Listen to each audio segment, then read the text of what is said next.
on? Yep, looks like it. Okay.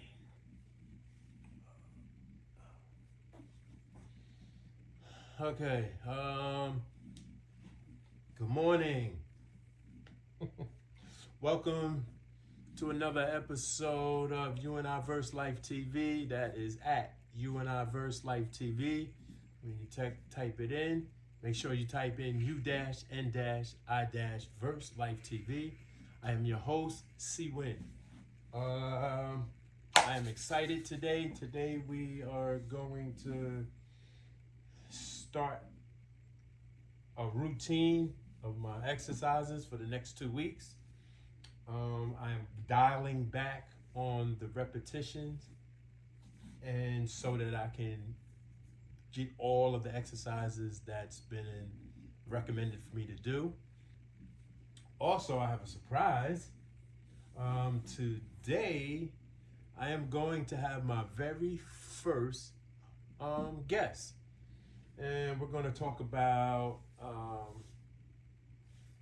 the importance of rehab, physical therapy, and health, overall health stuff. We're going to talk about, and that should be interesting. Yeah, that should be interesting. Outside of that, that's why I'm doing my exercises now, get them out the way, so that when my guest does come, I could be sitting there icing and using the tens, and that will pretty much take up a large. I could still be doing rehab while I'm doing my interview. So I'm not going to share who my guest is going to be. I'll wait for that time to come. Unfortunately, I still am my own cameraman. So, the footage is going to be what the footage is going to be. I am in a good mood today because I finally discovered, so I haven't been honest with y'all for the last 48 hours. I couldn't figure out why I was in more pain than usual. Yesterday's episode, I mentioned when I was at physical therapy, I was only able to get passive to 82 degrees. I'm bending my knee with the physical therapist, bending my knee himself.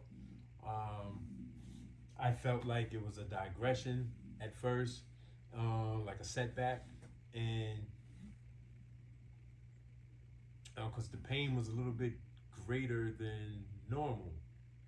And so I realized this morning when I woke up, I said, I know why I've been walking around here in more pain. My knees been aching more because I haven't been taking my pain meds. And so I still haven't. No, I took one this morning. Approximately, it's 10:30 in the morning now. I took one. I think it was like 3 or 4 o'clock this morning. I took one after 2 days. I'm feeling that it's starting to wear off. I'm going to take another one after I do my workout. It is important to me that when I do my workout, when I do my physical therapy, that I feel the natural pain. That is important to me. However, what I'm supposed to be doing, well, let me retract that. So, when I originally got my prescription, it says, when I got my oxycodone, it says take every 6 hours as needed. My pain management medication, my ibuprofen 800s that I've had since 2018, it says take every 6 hours as needed, right? And so normally with my ibuprofen 800s, my pain management, I usually take my medication prior to me playing basketball, and sometimes prior to me going to the gym. That's for my back. because I have spinal and neck injuries that I'm dealing with. And so, and then I might, depending on how many games I've played, will take one afterwards. And then I don't usually take them for the week, unless it's like a rainy day, or it's a not so pleasant day for me for whatever reasons. Because I have an inversion table, so that really helps me with my spine and neck injuries. So I don't take my medication unless I really need it, and I usually use it for basketball. So what I realized, going back to my original, what I was talking about, is that I haven't been taking my medication, and so now it is important to me to remember, because I just be forgetting. I get caught up in the zone, and I just be, I don't, not that I be forgetting, it's not on my mind at the time. And so now that part, because, all medication, well, not all, but medication that is prescribed when it says take at a certain time as needed, doesn't mean that I have to take it every 6 hours, right? I'm supposed to take it as needed as well, right? So my first week, I was in a lot of pain, excruciating pain at times. So yes, every 6 hours, I would take my medication. Now that the pain has subsided from the 9s, the 10s, and the 11s down to averaging 5 through 7, right? Sometimes 3 through 7. I don't need to take it every 6 hours. However, I do need to take it still, because the aching and the throbbing that I'm experiencing, though it's not a 10, it is uncomfortable when I do not take the medication, and then it's too late. When I do take the medication, then I gotta wait for it to kick in. That's another 20 to 30 minutes before it actually kicks in. And then, I can go on, it's tolerable, the pain is tolerable. So I have to get into practice, or figure out a routine of how to take my medication during this phase of my rehab. So that's something that I'm gonna tinker with. So outside of that, today we're gonna get right into exercising, because again, I have a guest that's coming in later on today, so I don't want to take up too much time talking until my guest arrives. All right, so we're gonna start off with massaging my kneecap. Okay. Oh. Very important to prime the knee before it start working out. Okay. So I also have a new, well, it's not really an exercise, but a new prime that my physical therapist did that I'm going to do as well here. Okay, underneath the knee, I just massage my quad. Now I'm going behind the knee and massaging on at the base of my thigh and at the base of my calf, and rubbing in between, and just rub, stimulate. By me doing this, I'm just stimulating my leg, the blood flowing. All right, so what's that? 4, 5, 6, 7, 8, 9, 10. All right, so this is the new thing. I think I should maybe do it this angle. You know what? Let me turn this light on, make it a little better. Yeah, I think that's better. Yeah, okay. So therapist wants me to shift. So I'll do it on my good leg first just to show you.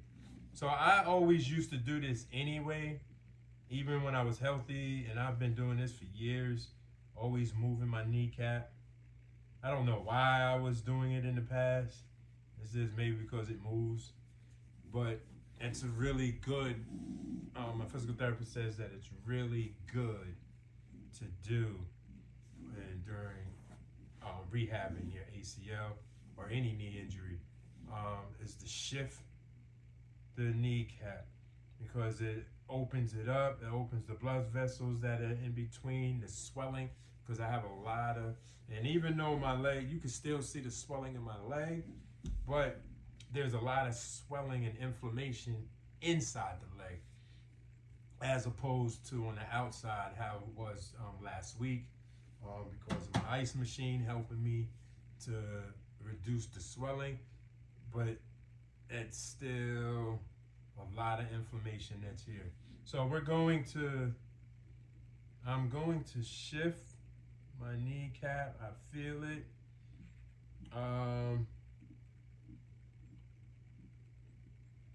Okay. That feels good. And it's not like a hard push. You just push it. Right? It's just a slight little push. Nothing major. All right. And then now we're gonna go up and down with it. Come here. He told me to come here. And just go up and down. Okay, and just go up and down. Not hard, just natural. Right, okay, and now we're gonna go side to side again. We're gonna go side to side. You could see, I think in the camera, yeah, I think I could see. The light is in my eyes, so it's hard for me to like really tell, but I could see here that it's moving and it feels natural. Go back and forth from the bottom to the top of the kneecap, and then we're going to do one more up and down.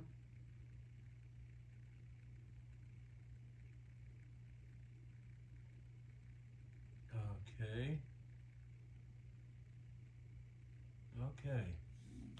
All right, so now what we're going to do is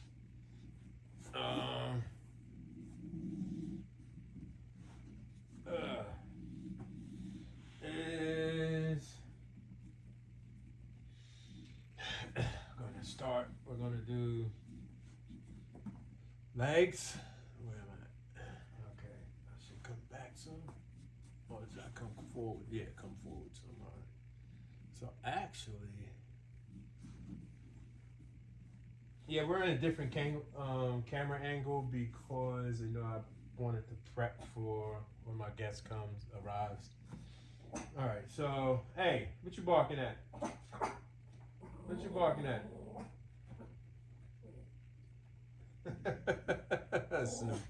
All right, somebody's coming. It might be my wife. It's somebody. All right. All right, so we're gonna do up and downs, leg, feet, ankles. Ready, go. Oh, hold on. Let me take these off. I don't like working out with my socks on. All right, ready, go. 1, 2, 3, 4, 5, 6, 7, 8, 9, 10. All right, we're gonna do circulars. 1, 2, 3, 4, 5, 6, 7, 8, 9, 10. Reverse. 1, 2, 3, 4, 5, 6, 7, 8, 9, 10. Okay. Next thing we're going to do is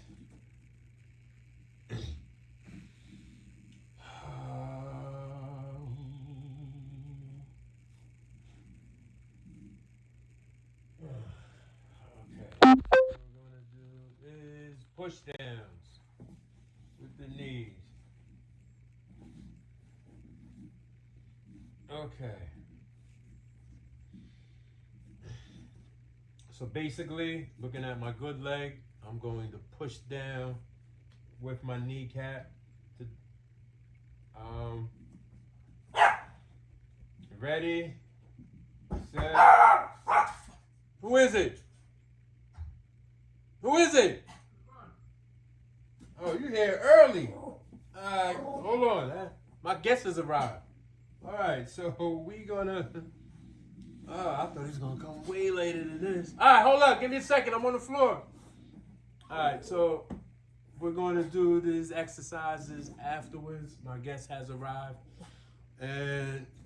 oh, where's my...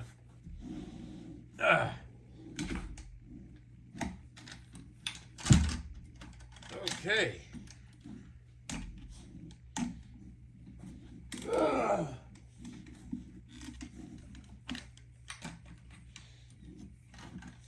Okay.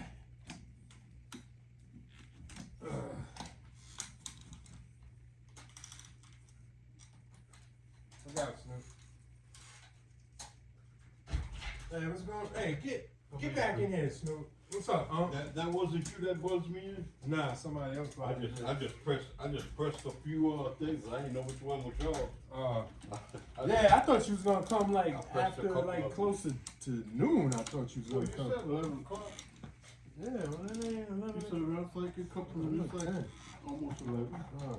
All right, you can sit there. Hey, Snoop, Cause I'm chill gonna out. be sitting there. Chill out, Snoop dog. All right. Watch out now.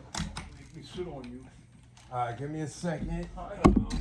Yeah, I was doing my exercises right now. All right, so we're going to fix this. You got to remember, y'all, You been good, Snoop? that I am my own cameraman. So You been let's a good get dog, this Snoop? footage correct. You miss Uncle Ronnie? Ah. I miss you, Uncle Ronnie. I miss you, Uncle Ronnie. I miss biting your hands and stuff and just messing with you and all that kind of stuff. I can't even rub you. You're biting me. Hey, Snoop, calm down.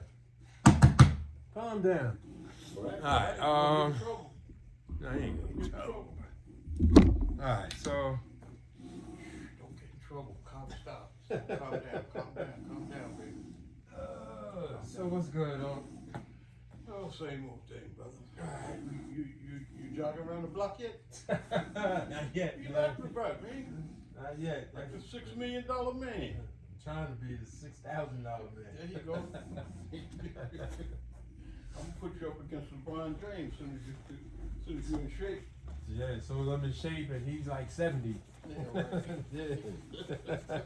LeBron probably look and laugh since come on, son, be for real. Exactly. Even at 70, he'll probably say that. Look, you older than me too. Get out of here. Oh God. Yeah, man. Just give me 1 second. You see that commercial with him and Kevin Hart? Nah, they got a commercial? Yeah, Kevin Hart said they want a guy that can run at 40, not somebody who is 40. Oh, I think I've seen that commercial. That sounds familiar. Then he takes a glass and like slams it on the table, drinking it, and LeBron said, "Get out." He's like, "Oh, I didn't know that was gonna happen." He said, "Get out." Oh, what? So not his house. Oh, that was funny commercial. Give me 1 second. I'm just gonna make sure this camera angle is correct. Cause I don't have a get comfortable, man. I don't have a Snoop, cameraman, so I'm Stop, my own Snoop. cameraman. Snoop, Stop. relax. Look at you I know. like why I gotta do that? Hi, Snoop. Alright, see, I think that's good. That's better, Snoop. Alright, that looks good.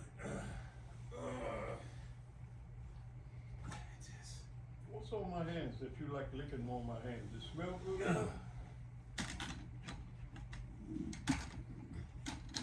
Yeah, it's probably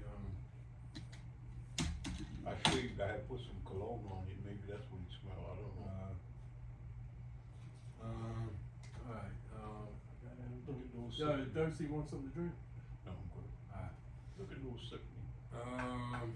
Alright, I think so I might as well ice and do this now. Do what? I can't even do that cause use my ice machine and ice my leg. Cause sometimes they'll do that first, ice my leg first, and then I do my exercises at physical therapy. So maybe I should do that. Yeah, And then I there you can go. sit, we can sit, we can chop it up, and then Yeah, at least that part of, Go ahead and ice it up. and at least that part of, I would have My a problem exercising. I would have a problem icing my legs and stuff. I like that. That's cold as hell. oh my God, you don't know this machine. You're freezing cold. Yeah, this machine. Look, like you can see my leg was like this. Yeah. This I credit this ice machine, man. I mean, I'm not gonna give a free plug out, but yeah, that ice machine is working. Oh yeah. Well, I tell you, man. I'm telling you, they know a whole lot more about everything now. You know what I'm saying? Everything is better. Everything is better. They even got, they even got robots doing surgery and stuff where they ain't making no mistakes or nothing. Right. The robots cut with precision. You know what I'm saying? Uh-huh. Do everything. All they gotta do is know how to operate it. And soon they're gonna have it where you don't even have to do that no more. No, you always have to do that. You think so? Yeah, it always gonna have to be monitored. Yeah, because anything that's going like that can go wrong. You know what I'm saying? Right. So if you monitor it and you see something getting ready to go wrong, you can override it and do it manually. You know what I'm saying? But you don't have to be there to do that, right? You can do that from the No, comfort yeah, of your yes you home. do. Yes you do. You gotta be there. You gotta be there. You gotta be watching. You gotta watch it. Cause stuff like that we had at the job that was going fully automatic, Right. we still had to watch it. You know what I'm saying? Right. And if it was doing something wrong, we shut it down and then we would maybe finish off the cycle manually and then put it back in automatic. No. Well, you gotta, they ain't got it where you ain't gotta watch it. But they just got it so you ain't gotta do no work. Cause these millennial kids, they don't like working. I'm telling you, they don't. They lazy. They're lazy? Oh yeah, the millennials, yeah, they cold-blooded lazy. And see, all the baby boomers is retired. They retired, most of them. Right. They retired, man. These young ones out here, I ain't talking about people your age, I'm talking about these young ones. You talking about the young. Yeah, if it ain't a 20 and computer, 30. if it ain't a computer or a television set or something, or a cell phone, they don't wanna be bothered with it. I'm telling you right now. That's just the way they is. But now you throw them up on a computer or something like that, Uh-huh. they the perfect employee. You know what I'm saying? That's why they make that stuff where the computer do all the work. Right. And all they gotta do is monitor the computers. Alright, give me a second. I need this. Oh no, I gotta put my tens on. So, I was in a car accident back in 2016 and so I was doing physical therapy in the past, and so I have spinal injuries. So this is one of the reasons why I could play basketball still, because I use my tens. I used to use What them is all the that? time. It gives electrical currents. Oh, So it's a stimulator, like an electrical stimulator. So I used to use it or I use it every now and then, like if my back really goes bad, and I'll have Malika put it what on. you do with your thing when you hang upside down with it? Oh, that's in the back room. Yeah. I tell you, I bought Chris a nice one of them, man. She never Inversion used table? it. She never used it. Brand new. She never used it. This thing's cold. She never used it at all. Yeah, that was the best. And it cost me. Man, that's the best gift your niece ever bought me. That joint cost me too, and she never used it. Yeah. Yeah, never used it. Or maybe she didn't need to use it, or maybe She had sciatic sciatica pretty bad, you know, she needed Oh, it. okay. She just wouldn't use it. Then I bought her that thing that they put on around your leg for sciatica. Okay. She said that works. She said that worked good. Okay. Well, sometimes everything ain't for everybody. Well, Like, she one didn't thing even might try work. it. She didn't even try it. She didn't even try it? No. And I bought Let it. me ask you this: does she do roller coasters? Hmm? Like when you go to musical parks, she No, she go don't on do roller that no coasters? more, no. But that's probably why. Like people who don't really like motion and being all turned up upside down. There's some people like I don't know if she get motion sickness, but there's people that are like that. Like for Well, me, that kind of ain't like a roller coaster. You do is turn yourself upside down. yeah, but you feel that blood rushing to your head, though. I like that feeling, but some people don't. Yeah, there's some people who don't. But I worked with a dude that told me, you know, about that. He said because he had problems with his back, and he told me, he said, man, he said you got to get one of these for your wife, man. He said, man, this thing worked wonders for me. Right. And I said, yeah. And so then I bought it, and she just never used it. There's one. I just get Chris all kind of stuff, you know, for things, you know what I'm saying, and she might use it, might not, you know. So you're just wasting my money. I'm serious. So,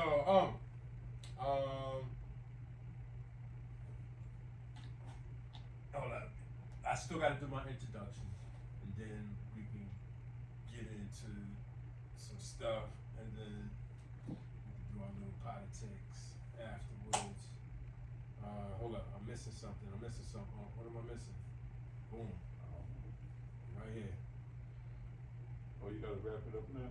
Yeah, so no, I like to keep, so I can't put the ice machine the patch, this cannot go directly on my skin. Yeah. Yeah, I can get frostbite. So I like to wrap the ace bandage. Yeah, and then These you put it days on I that. use You an can ace still bandage. feel the cold too. Oh yeah, my knee be, whoo. But it feels good though. But you kind of used to that, cause you used to ice your body in when you come from playing basketball. You're right. He was telling me that. You said, man, I had to go. Yeah, I go to ShopRite. Ice myself up. Yeah, I go to ShopRite and I get 2 big bags of ice. I throw it in the tub. That's what Tiki Barber said he had to do that every time after playing football. Yeah. He said Most professional athletes, basketball and football. He said his wife begged him to stop playing football. They asked Tiki Barber one time. They said, "Well, how is it to get hit? You know, as running back?" Tiki Barber looked around. He said, "I don't see no." He said, "I don't see no brick walls, but it's like kind of running into a brick wall." You know, full speed. I said, "For real." So and speaking of that, and this is something that I don't be understanding why analysts never say this, and especially that because a lot of the football analysts are now ex NFL players, and I don't understand why I've never heard nobody say this. So because everybody knows basketball is a contact sport, right? But they also say that football is a contact sport. It's a different contact sport than basketball. Yeah. But I heard a coach once say years ago that football is a collision sport. It is. Right? But I never hear like the analysts say that though. They always refer to NFL football as a contact sport. They won't say that probably because of that. You remember that movie that Will Smith made about football players that committed suicide from headaches and all that. Oh yeah. Stuff. You know what I'm saying? That's probably why they won't say nothing about it. You know what I'm saying? That's probably football is not a contact sport to me. It is a collision, like what you just said. Tiki Barber said, right? Yeah. That it's like running into a brick wall, and that's a collision. I'm saying when I watched that movie that Will Smith made, then I understood what they were talking. He said, and I didn't know that. A lot of football players, and stuff had committed suicide from all the headaches and like stuff they was going through after they. Especially like may he rest in peace, but Junior Seau used to play for the San Diego Chargers. Yeah, I heard he he was having some type of, actually he committed suicide, I believe. People don't realize, man. Because the pain was so great. People don't realize that they don't pay you all that money for nothing. You know what I'm saying? You're really sacrificing something. Yeah. To get all that money. That's why I be saying, these guys should, like, most of them young though, but they should stop living it up so much and try to multiply their money. You know what I'm saying? Right. So when they stop playing, they'll have plenty of money, to invest or do whatever. Right. Because it's only a job. It's a high paying job, but it's still a job. Yeah, I always like to tell, like sometimes I be hearing people,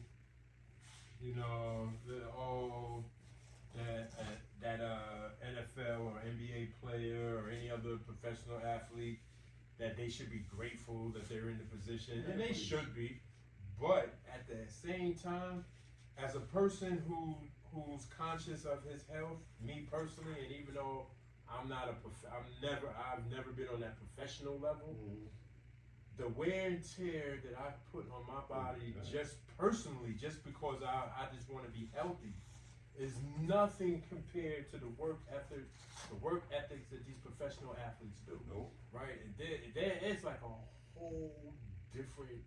It's a whole different dynamic, a whole different You realm. see how they can run around the field. They could be out there. I don't care how cold it is. You see football players out there with short sleeve shirts on and stuff like that. And you know what I'm saying? It don't bother them for some reason. It's just they endure a lot, and you know what? The money, I believe, is worth it. To be. But you look how OJ was when he started getting older. OJ knees was bad. And OJ who? OJ Simpson. Oh, okay. He could barely walk. That's why when they said OJ killed I don't want to go into that. I say he ain't did that. I don't want to get into that. No. He ain't. I don't think he did it. All right, but we're not going to get into that. Well, I understand what you're saying, but I'm just saying, I don't think he was in shape enough to do it. But yeah, these professional athletes, man, I think they're worth the pay that they get, and how the pay is being increased. And some people be hating on a professional athlete for all this money that they're getting, but they ain't hating on the owners. The people on the outside looking in, don't understand the rigor that it takes to be a professional athlete, the sacrifices that are made, right? And like these men and women, they doing like a whole lot, and I think it's worth it. And also, real quick, the WNBA, they starting to now. I don't know, you follow women's basketball, right? So this past year they kind of been getting more marketing. I think they should. They got a couple college players that came out. They're good now. And they stepping it up, and it's good. It's about time that they start getting paid because they deserve it. You look at like the college. You look at like the college basketball players. They like pros. No, and that's another thing. What is it? This is the third year. I think it's like the third year that finally collegiate athletes can market themselves for money, monetize themselves, and that should have been years ago. That should have been decades ago. Well, right? All the sports is like this here. Even that's why college football and all that is so good because it ain't like it used to be. It used to be you just had talent and you played football in high school, then you went to college and you played football. Now, you in high school, you get out of high school, you go into a football summer camp to train with the pros. You know what I'm saying? In high school. So by the time you get to college and you've been training with the pros and you train with the pros every summer or whatever, by the time you get to be a senior in college, you ready to go. Right. Or even before that. You might be ready to go in your junior year. All right, I'm about to plug this in and then we can start. You stop playing.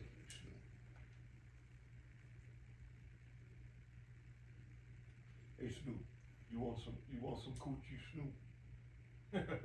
Snoop. Hey Snoop. Yeah, we're about to find him. You want some coochie? Yeah, we're gonna find him. Snoop wants some coochie. He needs some because he be acting all crazy. Yeah, he'll get it. Snoop will get it. Snoop like women. That is true. He still ain't no homo. he ain't no homo. He likes women. You know, been kissing my wife. And I'm telling you, I was surprised at that because Chris don't let no dog get nowhere near her face. She couldn't believe it herself. Hey, What? This is my favorite part of this ice machine. When I turn it on, and I gotta wait a couple of seconds, but now it's coming. It's like a wave You of can cool feel it. because the water is It's coming. on now? Yeah, the water is coming through, and that feels So how long you have to amazing. leave that on?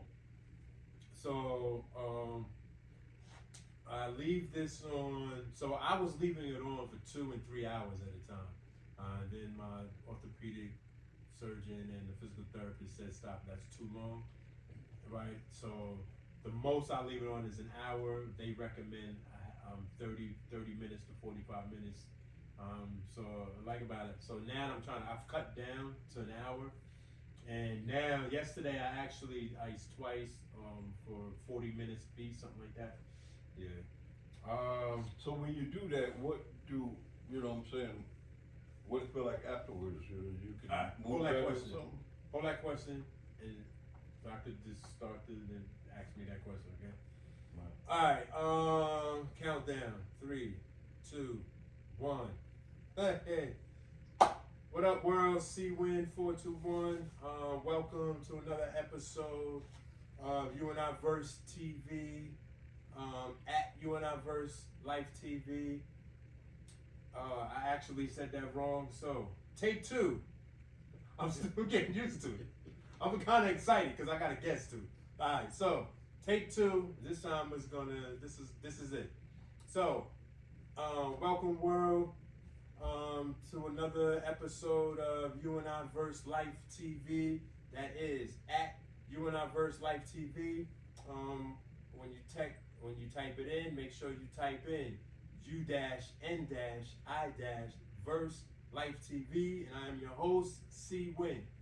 I am excited today because I have my very first guest.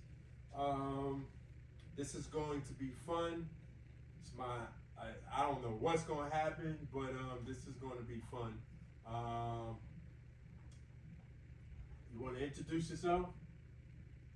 Yes, I'm Uncle Ronnie. Ronald Vaughn. Oh, you didn't have to go all that. Well, I'm glad to introduce myself, you know what I'm saying? They don't know me. Yeah, I am married to Unc's beautiful niece. Yeah, she's definitely a beautiful woman. So, you was asking me a question. Yes, I said, how do your knee feel after you ice it for, you know, a certain amount of time? All right. So, when I first started using the machine, you know, like a week after, during the first week of my post-op, I was really feeling relief because of the pain from the surgery, post-surgery. Right. So the ice machine was really kind of like pain management more to me than just using it to help to reduce inflammation. So what do it do? Do it numb it any? So, no. What it just makes my knee cold. Like, I could really feel like, so when I was leaving it on for 2 hours and 3 hours at a time, when I would take it off, like my whole knee just felt cold.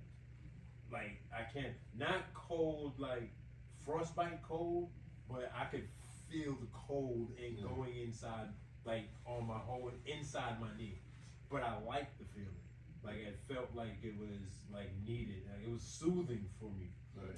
But they was telling me that, okay, so I don't know the proper word that they use, the medical terminology, but the orthopedic and the physical therapist said that leaving it on too much, it's not, even though I have it covered with the ACE bandage, I won't get frostbite, but I'll get it's something else, some medical terminology they use by leaving it on for extended long periods of time. So that's why I've cut down to an hour at max. And once a day I use the stimulator with the cold, and I started doing that like 3 days ago because they started doing that at physical therapy. So I was like, oh, all right, cool, I could do that too. The only difference is in physical therapy, when they do it, they have, so this has different knobs. So one of them is a pulse, right? And I can feel the electrical pulse that goes like that. That's what they do in physical therapy. I don't really like that one, but you know, because they're the licensed professionals, so I'm gonna let them do what they do. But when I'm at home, I have the pulse, but I keep it on the constant, so I get a zzz, like that, and that I like that feeling, and so that's what I do when I'm at home. Overall, after I take it off, some days I feel stiff in the joint. But no, I think that's natural because even when I play basketball and then I get in the tub of ice, I sit in the tub of ice. I remember the first time I sat in the tub of ice, I sat in there for like 35, 40 minutes. You know? You laughing, you already know. So I didn't know. I don't know if I right? could do that. No, I didn't. Listen, so you know how if you stick your hand in boiling water, your skin will turn red, right? Well, guess what? Your skin turns red if you sit in a bucket of ice. Just like you'll look just like a lobster, right? So I had got out and I was feeling and my nuts and everything was messed up. I was like, oh, like I was really in pain.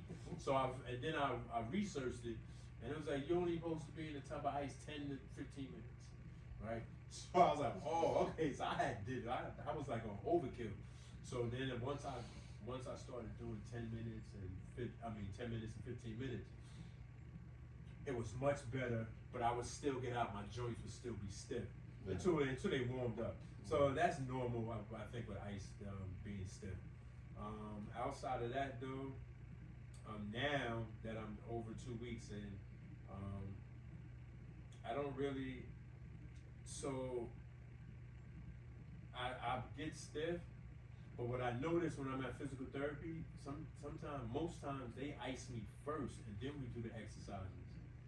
And so I'm kind of glad that you kind of did that, came now, because even though I expected you later, I was going to exercise, then see you, and then do the icing afterwards. But now I'm doing the icing first, and then I'll get into my routine later. And then usually I don't feel stiff. And actually I feel kind of better too. So, yeah. And the more you do it, the better you feel about it. Yeah. This thing is always in my way. Let's put that there. I would like to talk about the importance of physical therapy. Real brief about my journey so far. Real quick, I'll just say this real quick. When I was young, I wanted to be a physical therapist. I was in this work-study program in high school, and I worked in physical therapy. I worked at this hospital called Holy Name Hospital up in Teaneck, New Jersey. In high school, I was only there 3 hours a day, and I worked in the physical therapy department. I helped out the therapists or the assistants. It was very. I liked it. Let's put it like that. I really liked it, and I was going to school. I wanted to go to school to be a physical therapist. Long story short, things happened, made some poor decisions in my life, so that aspiration didn't happen. However, I always stayed conscious of my physical health, my physiology, right? And so I pride myself on my health, and I really think it was because of that experience and seeing people rehabbing, and even though that's not gym and exercising, it's people rehabbing, but it's about health. And it's about improving our quality of health, right? Our quality of life when we go through stuff. when I had my car accident, I rushed the process on that time, and I ended up setting myself back with my ankle because I had torn ligaments in my ankle. I had ligament damage, and I ended up going back into a walking boot and setting myself back like 8 months, right? Because I was trying to do too much and doing too much too fast, and leaving myself to my own device, thinking I know everything and I ain't no squat. So this time around, now that I'm older, I have some experience. I know it's important for me to get back to my quality of life that I want, especially getting back on the basketball court. But I also know the importance of patience, right? And being patient, right? Understand when and when not to push myself. And so this time around, I'm hoping to get some good results. I am 55 now, and so I know that I'm not a spring chicken no more, no matter how healthy I am, because You're still young, man. yeah, I mean, compared to you, of course. Oh, compared to me. Yeah, you've been around the block a little bit more times than me. Whole lot more. Yeah. So, what do you think? How important do you think physical therapy I is? think physical therapy is just as important as your operation. Yeah. And because physical therapy is what's going to keep you mobile and, give you the flexibility and everything else that your knee had before the operation. Because you have to do it. I'm saying, it's painful, it'd be painful at first, but then the pain will get less and less. And you'll be able to move it better and better until you finally fully healed. And at that point, you'd be glad you did it. But without it, your knee could heal and not have the flexibility that it's supposed to have because you didn't do it. And that's what happened to a lot of people years ago when they didn't know no better. Nowadays, people know better. Like I was telling you before, I used to carry a wallet in my back pocket. And I was talking to one of my friends and he told me, he said, I don't carry a wallet in my back pocket no more. He said, I don't carry nothing in my back pocket. So why is that? And he said, because it pinched the nerve that controlled my hip. And he said it was hurting like really bad. And a couple of days, and I paid it no attention. And like maybe a week after that, it happened to me. And I ain't laughing because it happened. it was hurting really bad. And I thought about what he had said, and I went and told him. I said, you just told me that last week. So I take the wallet out of my pocket. But then when I thought it was my hip. I thought something was wrong with my hip because that's where the pain was at. So I went to the doctor, and the doctor, he took x-rays and everything, and he said, there's nothing wrong with your hip. Right. I said, well, why is it hurting so bad? And the physical therapist told me that you pinched the nerve that controls your hip. Right. That's why you got so much pain in your hip. They said, but then I went through the physical therapy, as I went through and did what they told me to do, it just went away. Okay. Then I never carried nothing in my back pocket since. Never, because it was really painful. Like I couldn't stand up for 5 minutes. Right. I had to sit down somewhere. I get out the car at the parking lot to go to work. I walk down the hill. By the time I got to sit down, and I was working like that. Yeah. How long were you in physical therapy for? Probably like I was in physical therapy for like 3 weeks. Okay. Now, did you stop physical therapy, or that's all you needed? I stopped after it was good. I stopped. Okay. Because when I was going through physical therapy, I was out of work. Right. I couldn't go to work. I was out of work. Okay. I took that time off, and I was just doing physical therapy. And that's pretty much what I'm doing. The exact same thing. Like I'm not expected back to work till March 4th, I believe it is. So I got a little over 2 months to to just rehab and stuff. And actually another reason why I started this to document my rehab process. Yeah, but go ahead, finish. What you saying? Yeah, but yeah, so Why you doing that? that's why I believe in physical therapy so much because of that. Because it works for me. You know what I'm saying? And that's the first time I ever had to go to physical therapy for anything. So you know, that's why I said it. It worked for me, and I've been all right since then. But I'll tell anybody if something like that happened to you, if they tell you to go to physical therapy, it's a good thing to do. That's why when people in car accidents and stuff like that, that's why they have them go through physical therapy. Because physical therapy is really good for you.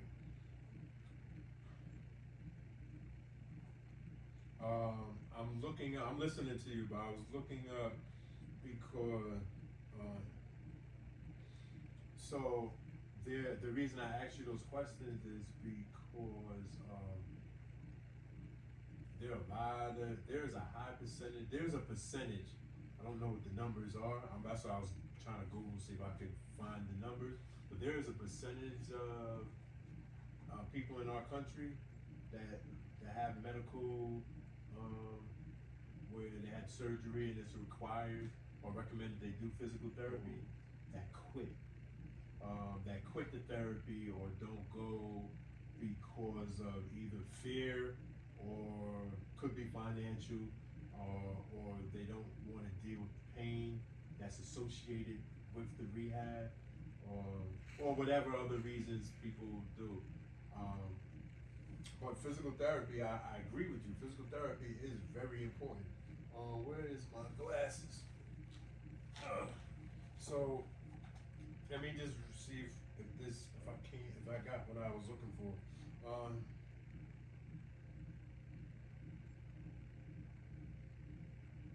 All right, so this says,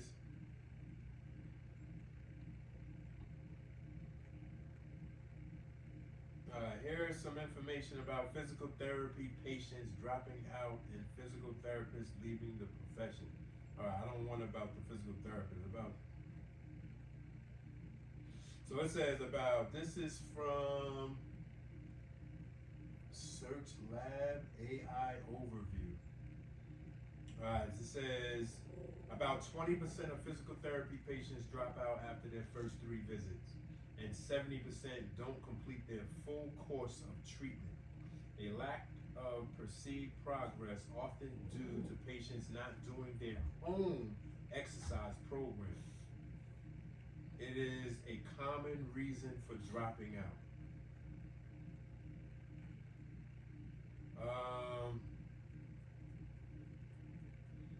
Also, people also ask, how many people drop out of physical therapy? There is evidence that a considerable amount of the client dropout variance is explained at the therapist level, with findings ranging from 5.7% to 12.6%.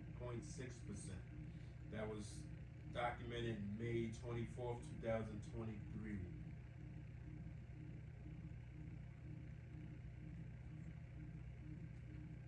Alright, so we're gonna just, all this other stuff is videos, I'm not gonna do that. Alright, so, but 70% of people don't complete the full term of their physical therapy. That's a high percentage. Yeah, it is. Right? And I mean, everybody has their reasoning, and I'm not here to judge. However, I do know that I don't want to, it's important to me not to be hindered physically because I made excuses not to put the work in, right? If I can make myself better, I should want to make myself better. A lot of people with really good health insurance that works and got a really good health insurance. A lot of men don't go to the doctor at all. They don't. I work with guys that never went to the doctor. They would get their 1 year physical on the job, and that was it. they never, like went and did a full physical with their doctor and all that. They just never did. Right. Plus, and they was paying for the insurance and everything. There was no problem with that. Just that they just didn't go to the doctor. That's why a lot of people die, because they don't. By the time they catch something that's wrong with them, it's too late. Yeah, you want to know? Speaking of that, my aunt Carol, may she rest in peace. So when I was a child, right, she was probably the strongest female that I knew through the lens of a child. My aunt Carol, she never used to go to the hospital. She used to have, back in the days, they, in the 70s when I was growing up, remember people had mason jars full of home remedies and stuff like that, right? My aunt was one of those people. She had mason jars of all different type of remedies and stuff. But as a kid, she never ever got sick that I could recall. And she just always seemed like this powerful woman to me as a child, right? And so as the years went by, in 2013, she passed away in 2013. In 2013, it could have been the ending of 2012, so 2011 and 12, I started to notice she lost a lot of weight. She was always a full-figured woman, right? And I noticed that she lost a lot of weight, but I contributed as she was in her 70s. All right, she's getting older, and a lot of times when you get older, you lose weight, right? So I just contributed to that. So one day she collapsed in 2013. She collapsed, right? Just so happened, my cousin was there, and they took her to the hospital. I ended up going to the hospital and seeing her in the hospital.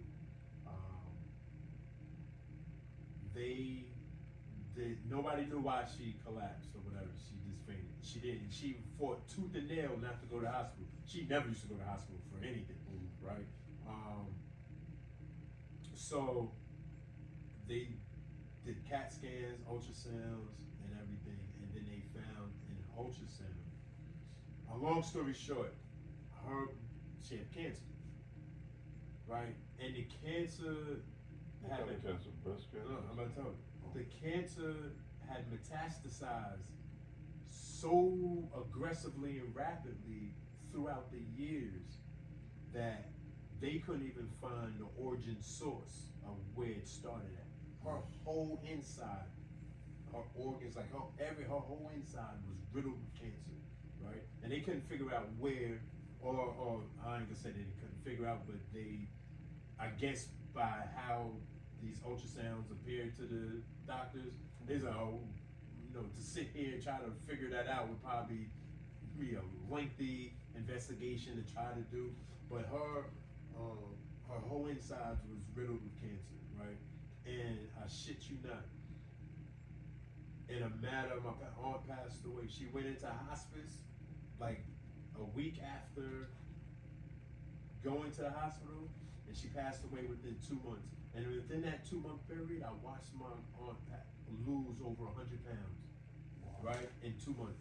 Now, you know how they, like growing up, I know what cancer is. I see the telethons, I read about it, I know what it is. But to actually see somebody go through it, and I've seen some horrific shit in my life, but that is, to this day, was the most horrific thing I've ever seen in this life, right? Watching my aunt deteriorate the way that she did.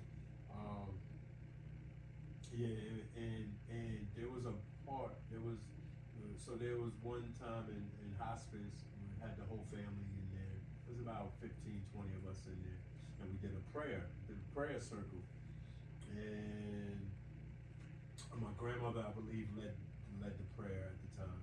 And so we all, standing up, my aunt, she's in the bed, and I happened to open my eyes. And at this point, she had a tube that was forcing oxygen into her, and so she couldn't talk or anything, right? And she couldn't talk anyway, right, because of that. and she couldn't move, but the only thing that would move were her eyes. And so while we were doing the prayer, and I looked up, and she was like this, just like looking around at everybody, right? And tears started coming down her eyes. And there was no way for her to communicate. And so, you know, my last, like anytime I think of my aunt, I think of that moment, because I wonder what her thoughts was. What was she was trying to communicate to us? Was she joining in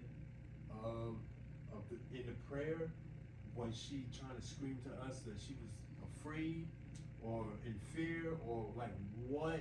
Like, I don't know what her thoughts were, and that plagues me to this day, wondering she was thinking about something, or trying to communicate and couldn't.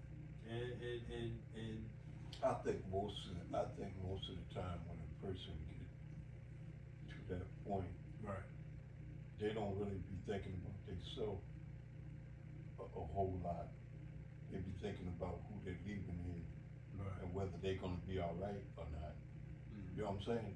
When you a strong pillow in your family, you know, if you leave and you wanna know whether your wife's gonna be good when you're gone, and so like that. Because if you leave, you ain't gotta worry about yourself.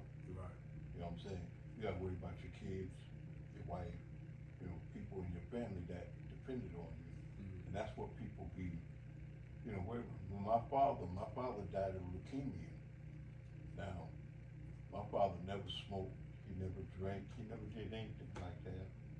But somehow he got leukemia, and I think it was from, you know, just probably work conditions, you know. Now leukemia, that's cancer in the blood. That's a blood marrow, blood right? cancer. Is it blood marrow? Yeah. Right. Okay. Yeah. And, you know, 'cause I used to see him work construction and, you know, running jackhammers, and, you know, he couldn't hear because, you know, wearing no hearing protection. Right. And I see him come home covered in concrete dust. They ain't wearing no dust mask, so you breathe it in, all that junk, Right. you know. Stuff like that killed them kind of people. Right. You know, Exacerbate the situation. nowadays, if you're doing something like that, you're gonna have hearing protection on, you're gonna wear dust masks and all that kind of stuff. Because of that stuff that happened like that. Mm-hmm. And, you know, people didn't really know a lot about like chemicals. Mm-hmm. Chemicals get into the body. They don't leave the body unless you detox the body. Mm-hmm. That's the only way you're gonna get the chemicals out of your body. Right. If not, the chemicals is gonna go to your fat cells and just stay there. Stay And stored. that's what's gonna make you sick. You know what I'm saying? Mm-hmm. If you never, that's why like older people, they used to clean their system out every season. Every season they used to clean their system out. Who? The older people. Oh, okay. I used to do that. You know, when we was kids, you know, they used to give you stuff like cod liver oil. You couldn't stand it. Yeah. But now the only way you get that cod liver oil is go to the health food store. Yeah. And it's in the refrigerator. Yeah. Because they know about it, but they knew about it back then. My grandmother used to make me and my cousin when we were living with her when I was young. She's two things she would give us: cod liver oil on a daily basis and castor oil. You know why they gave you them? Yeah, so the cod liver oil, to my knowledge, was that boost my immune system, and the castor oil was so that my digestive system could flow But properly. That oil was high in vitamin D. Yeah.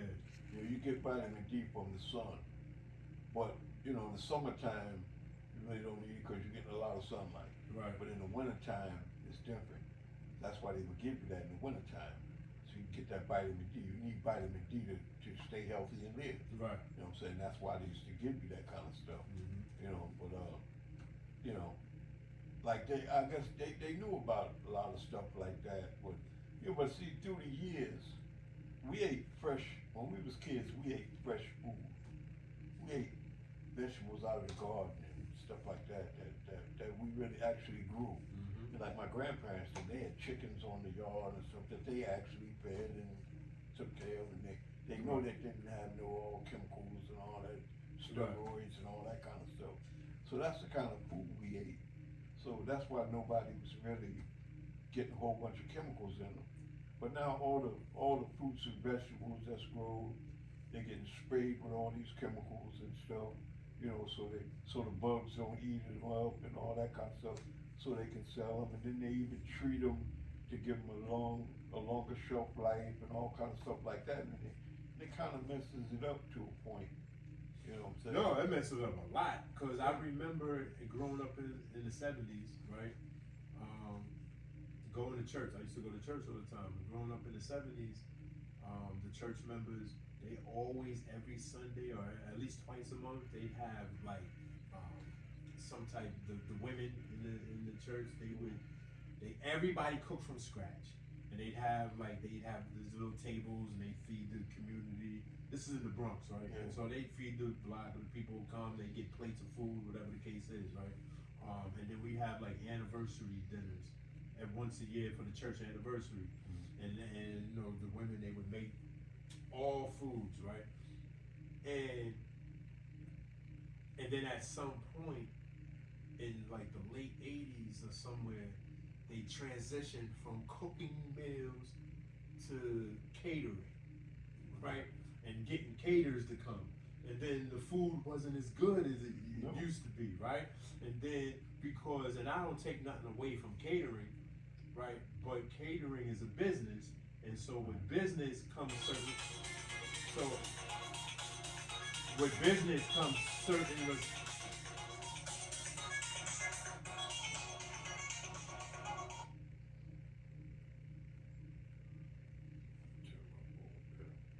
So with business comes certain responsibilities, right? And so especially with catering, they gotta make sure, just what you was talking about, make sure that the food is preserved, right? And certain preservatives and so on and so forth. I miss those days. Do you know, cause the vegetables,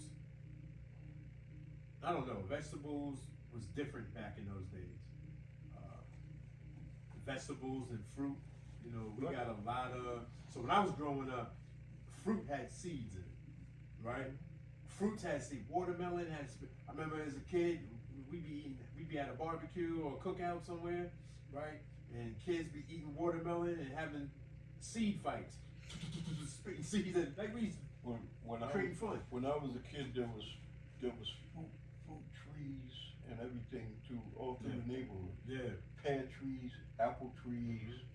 We had a big grapevine in the back of in our backyard with the green grapes and the red grapes, and you know, always grew a big garden and everything. So you had all of this stuff, but now you go through the neighborhoods, you can't find a fruit tree.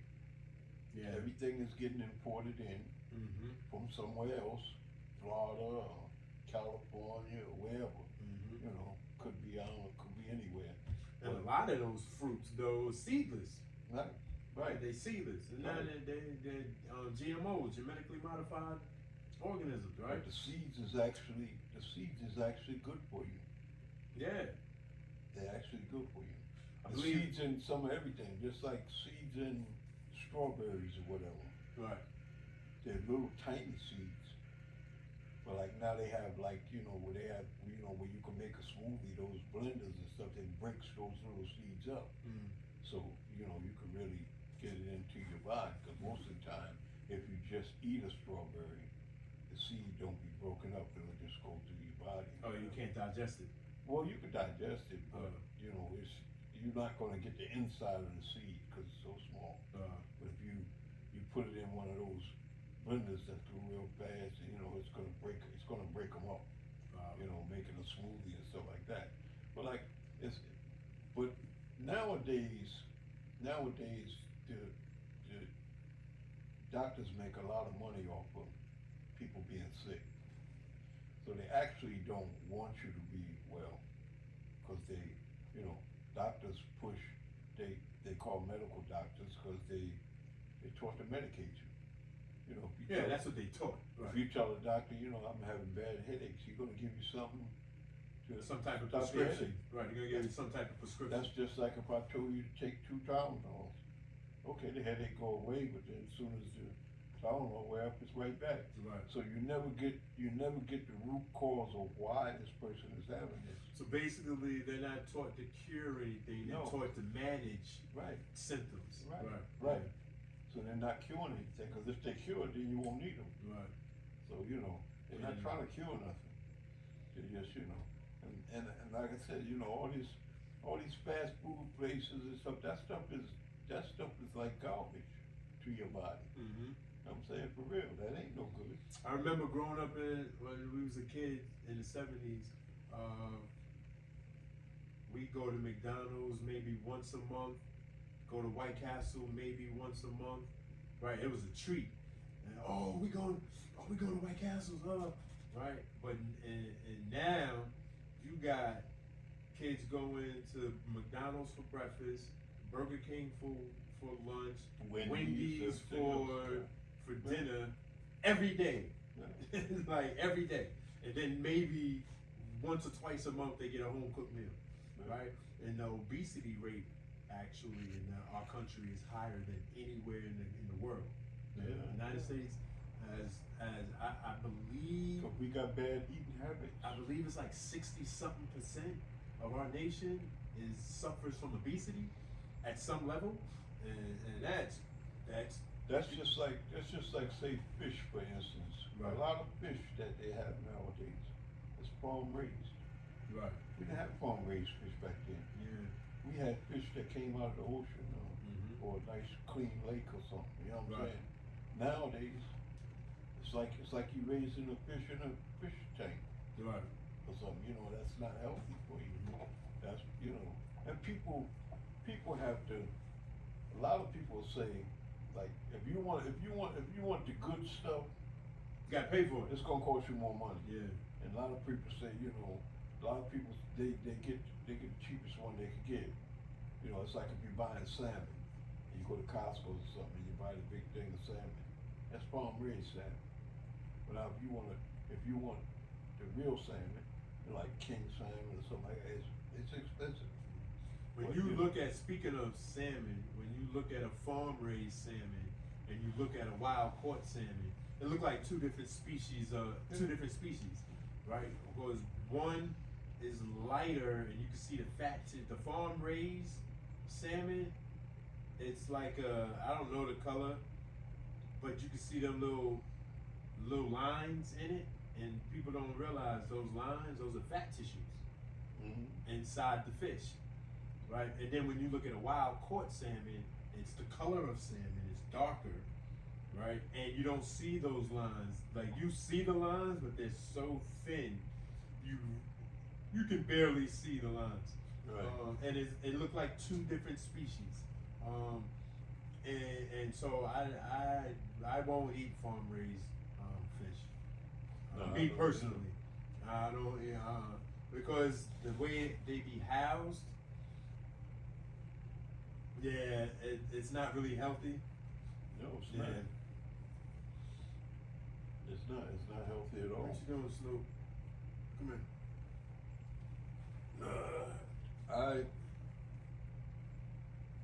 Matter of fact, I just ordered some more salmon. I'm gonna show you how much that the real stuff actually costs. Alright. I'm saying each piece of the salmon probably costs from $20 to $25 Yeah. a piece. Well, I'm gonna show you. It's Oh, and just to let you know, Costco's do sell wild caught salmon, but it's more expensive than the other salmon. oh yeah, it always is. Always And is. when you look at it look two different cuts of meat. But yeah. Sit. Good dog. You tired? You need to go to sleep. Stupid ain't tired. Yeah, he's tired. He starts yawning. He be yawning. I can tell when he's tired. Like his eyes, they be looking like he hot. Like he's smoking some weed or something. Yeah, his eyes be looking crazy. While you looking that up, how long you think we've been here already? 'Cause I think my thing stopped buzzing. I'm not sure. You see that? But I'm gonna leave it on You though. see that price? Let me see. I'm gonna put on my glasses.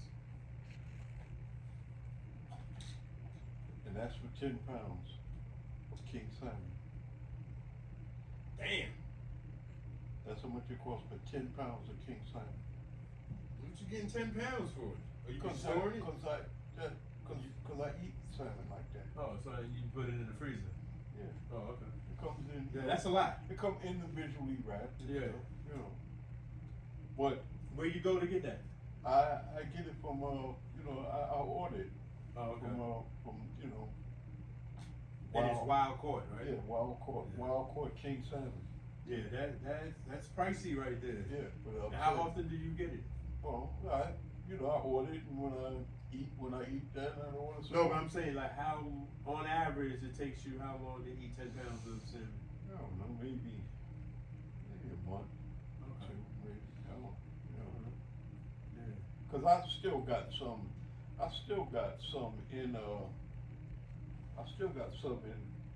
in my freezer. I got like maybe five things of salmon in my Right. freezer right now. That's why I ordered some more. Okay. But I don't even tell my wife how much I paid for it, because she would have it. That's why I didn't even say that's why I didn't say the price. She In would case she following me, I don't know if she is or not. She would have it. But that's why I said, oh, okay, that's pricey right there.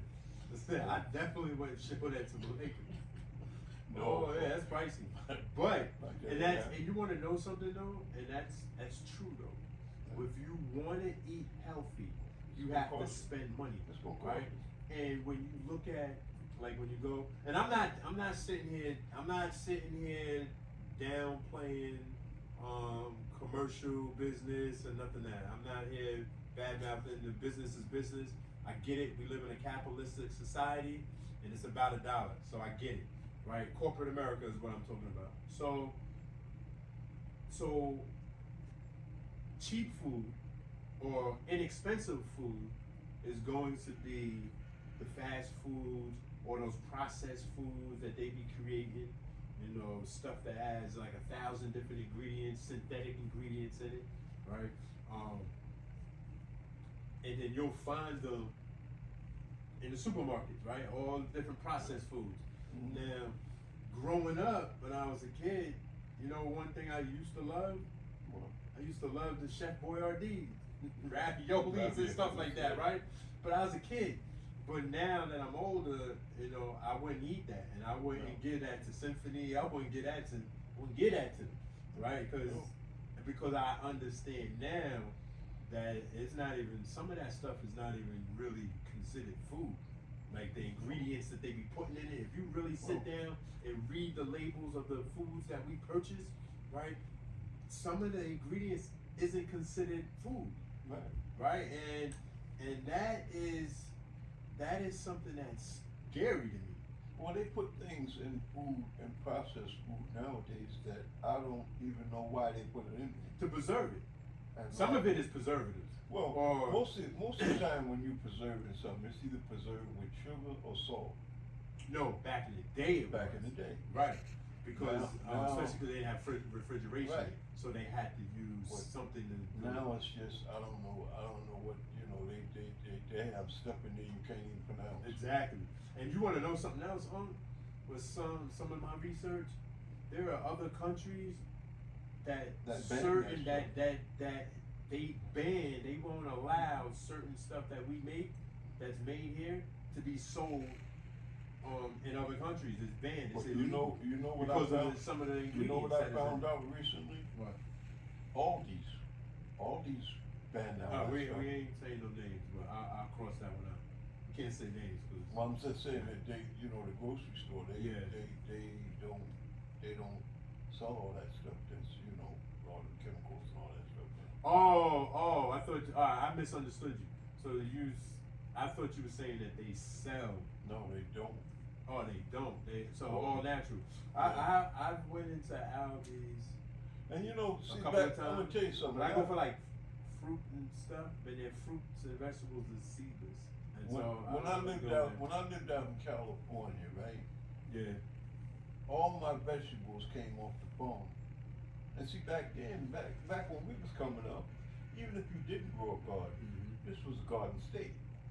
You go to a farm, they have no farmers markets, whatever, you knew the farmer. You Right. knew the person that grew the stuff and all that there. You could talk to the farmer that grew it. Mm-hmm. You know what I'm saying? To know how it was grown. Right. The same thing with, raising chickens or people that, I guess, people that ate beef or whatever, they kind of they knew who raised this kind of stuff. Mm-hmm. Who like a hog back in the day, they didn't just kill a hog and butcher it up and eat it. Because a hog will eat some of anything.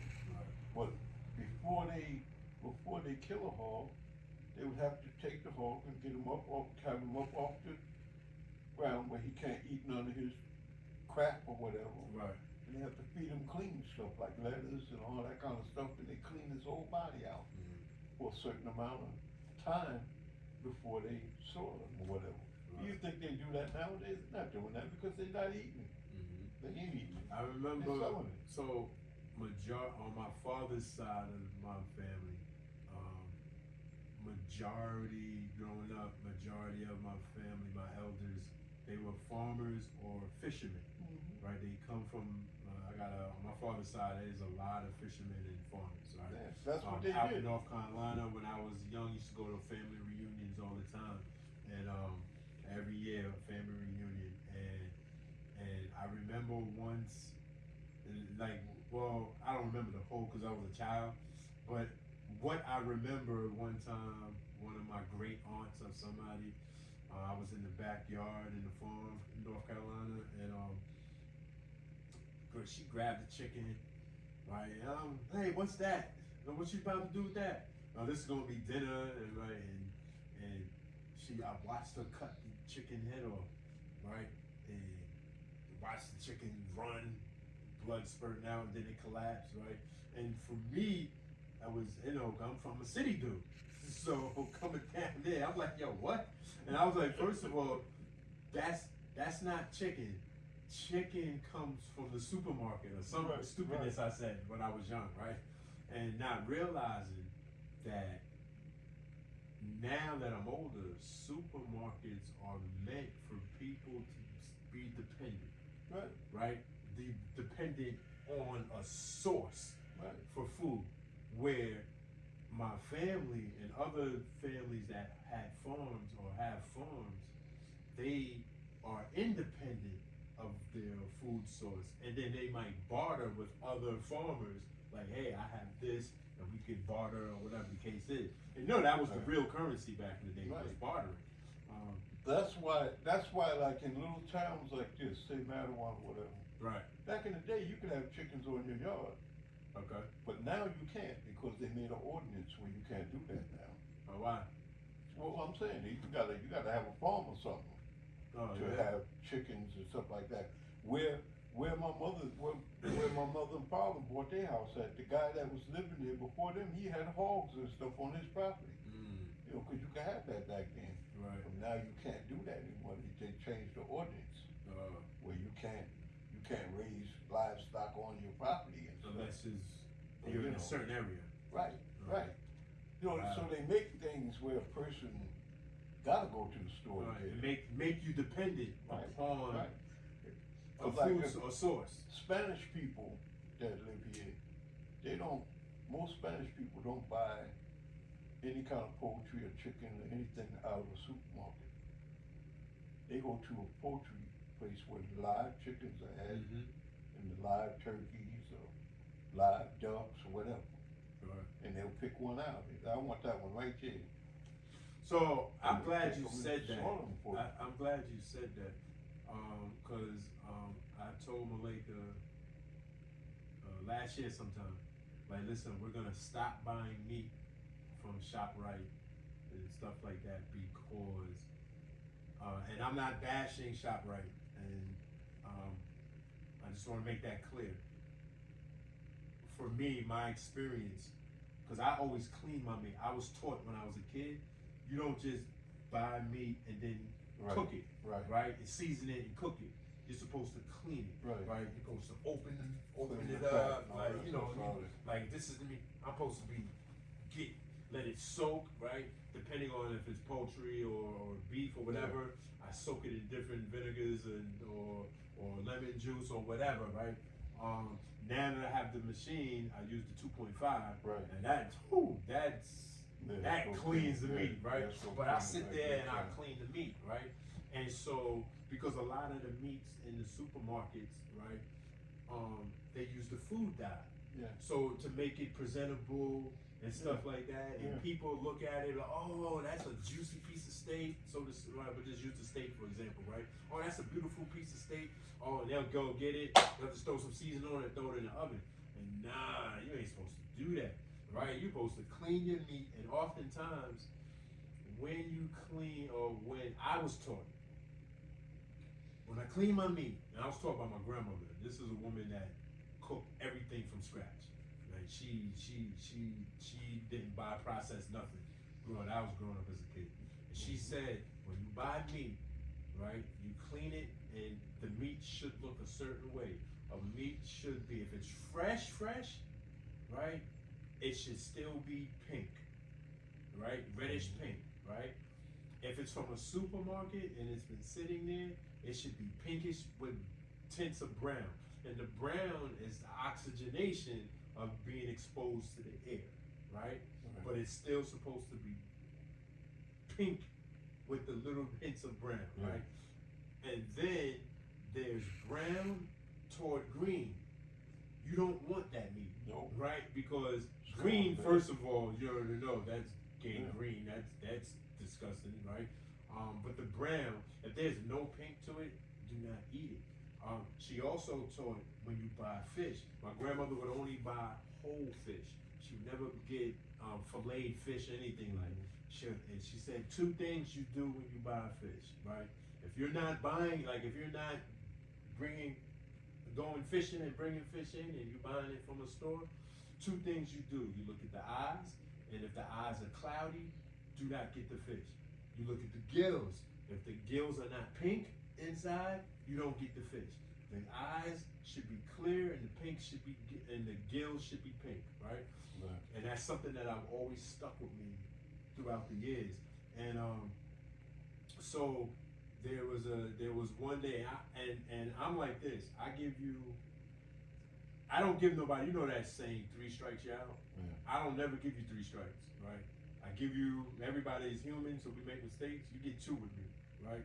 So I'm done already, you know. Nah, never that.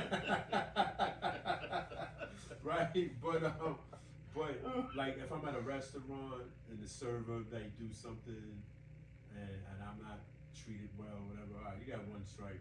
You get the 1 mistake.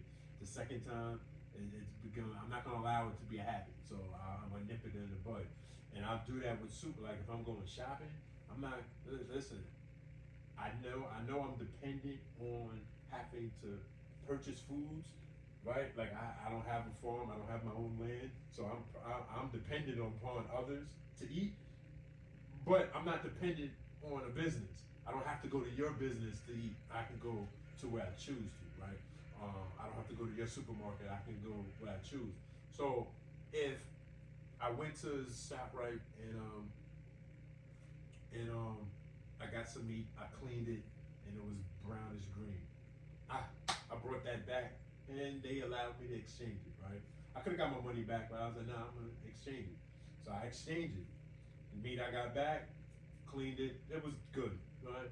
It was like pinkish brown with the beige brown in it, right? All right, so cool, ate that. But then I don't get me to lying, so I don't know, it definitely wasn't weeks, but it could have been months or maybe a year later or whatever. The same thing happened again. So I'm like, oops, that's a wrap. I'm not buying meat from here ever again, right? I'm not gonna give it a 3rd time. Right? I went and got I exchanged it or whatever the case is. So I had told Malika, listen, for now. Now she already was going to the meat market. I'm not gonna say their name, but she was already going there, and she put me onto this meat market, but it's so far in distance, so we don't really go that often.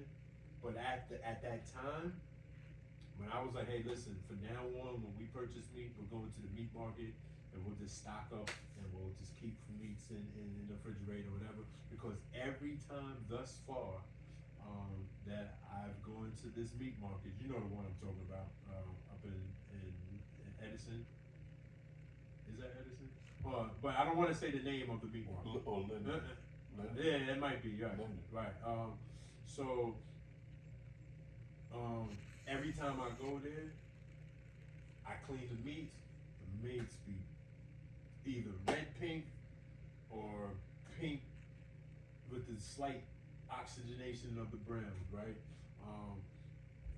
So far, I've never experienced a bad quality. That's because they get a high turnover of meat right, there. and it's more directly to the source, right? Whereas supermarkets, a supermarket is not getting it directly from the farm somewhere, a meat farm or whatever they call where they house the animals. It goes from there to storage, to another storage, to another storage, to a hub, and then the supermarket. I can turn you on to probably the best butcher in Jersey. Yeah? Yeah. Alright, give me that information later. We don't want to do no plugs, free plugs. I don't know. And is it close by? It's not far. Okay. Yeah, there's another. But you know what? To get back on track though, and I could use that though. Diet plays a big part in recovery too. When you're rehabbing, what we put in our bodies also helps increase the speed of our health, of our healing, and that's important too. Because sometimes if I'm just eating fast foods all the time and stuff that has no proteins and minerals to it, that's gonna slow my metabolism down. Sometimes we put too much emphasis on eating meat every meal. Right, and you shouldn't. When you don't need meat every meal. Right. And I'm saying, like, we put emphasis on eating 3 times a day. And the body don't need to. I eat, today, what time is it? I haven't ate anything today. Yeah, it's noon. I haven't eaten nothing today. Yeah. And I'll probably eat just one Oh, time. you didn't eat breakfast when you talked to him? You decided not to? I figured I didn't have time to, so I didn't. Well, I don't know, did I tell you that me and Malika doing the Daniel fast? No. Yeah, so we started on the 1st. This is day 3 for us. So 21 days we're gonna fast from 6 to 6. And then the foods that we eat, it's no meat, no sugar, Right. no refined sugars, no cakes, and No salts or any of that. right, kind of none of that stuff. stuff. We only eating. So last night I made squash. I made string beans. I made a stir fried squash. I made a soup, a bean soup, and sweet potatoes. And the night before, Malika made sweet potatoes, broccoli, and something else. But all foods that have that are Right. vegetables. Right. Seeded, trying to stay towards That's seeded. good for you. I'm Yeah. saying it's easy on your digestive system and Yeah. everything. And you want to know something? In the 3 days, now, when you met me, I was a vegetarian, remember? Until I cooked them beef ribs. I had already returned back. Yeah.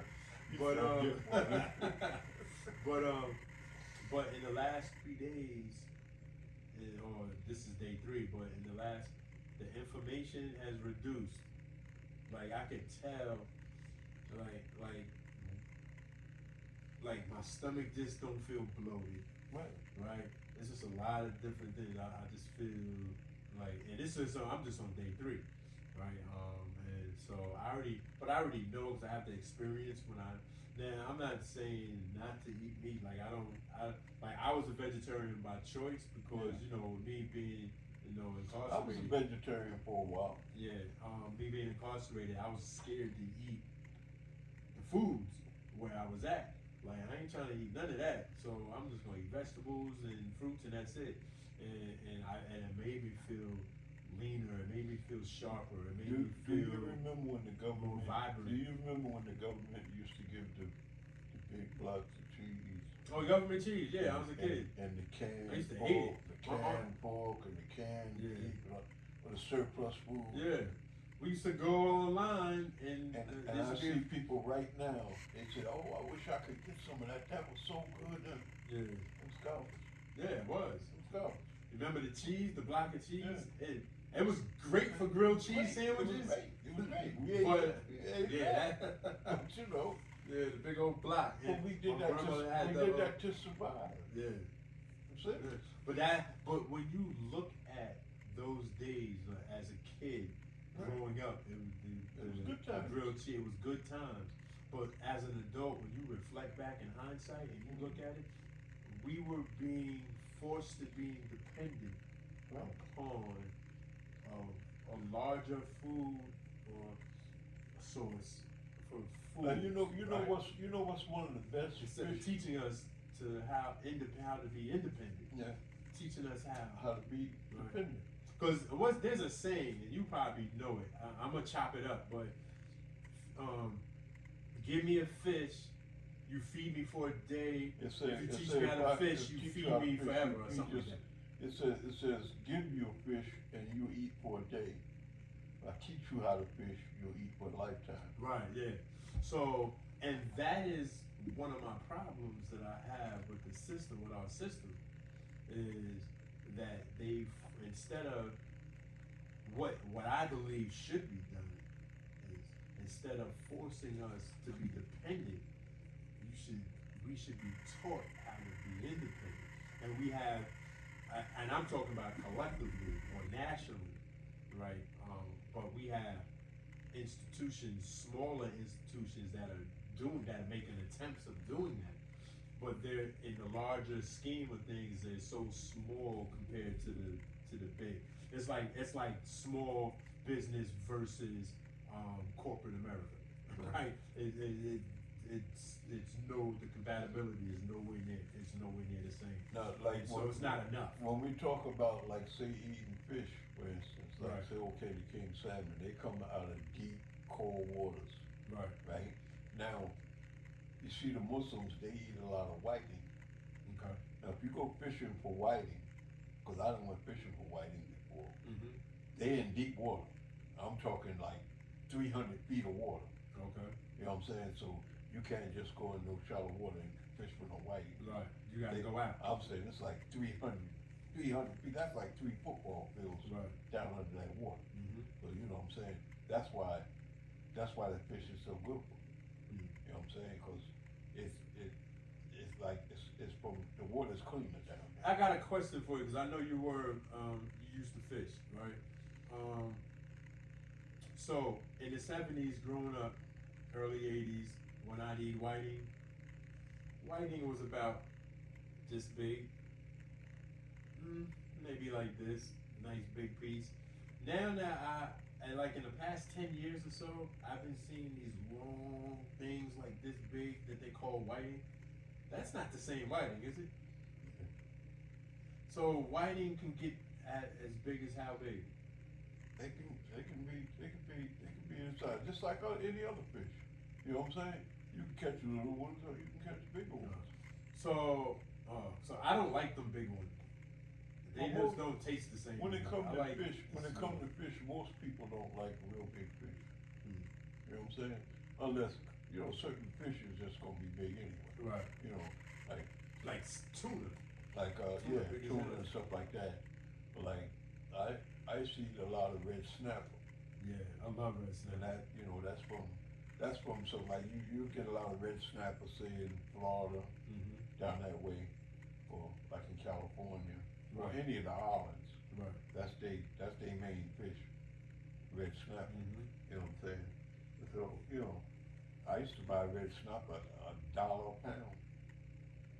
You know what I'm saying? I never bought any produce from the grocery store in California. Okay. I had the guy from the farm. I knew the farm and everything. Right. He just come from the farm and bring stuff to my house. That's how I am now. Yeah, all the produce on the truck and everything, Yeah. and come and get what I wanted. Yeah. So once I got familiar with the neighborhood, 'cause, you know, and I started finding the different local farms and stuff like Yeah. that. Cause I'm the same way. Like, when I first moved down here, I would go all the way up to Bergen County to this farmer's market that I knew that had all seeded fruits and all this stuff. But it was just too much of a trip. Like, it wasn't worth it, cause produce, you can't make it last long. Like, you Yeah. can't freeze it like meat. Right. So once I started getting familiar with this neighborhood and you know, down the surrounding towns around here, and I found out several markets that have for produce. So very rarely do I go to like ShopRite for produce. Like I prefer. I mean, in the wintertime it's harder, but I would prefer to go to a farmer's market than to the grocery store for produce. I prefer to go to the meat market or a fish market than to go to the grocery store. This meat market I was telling you about. Yeah.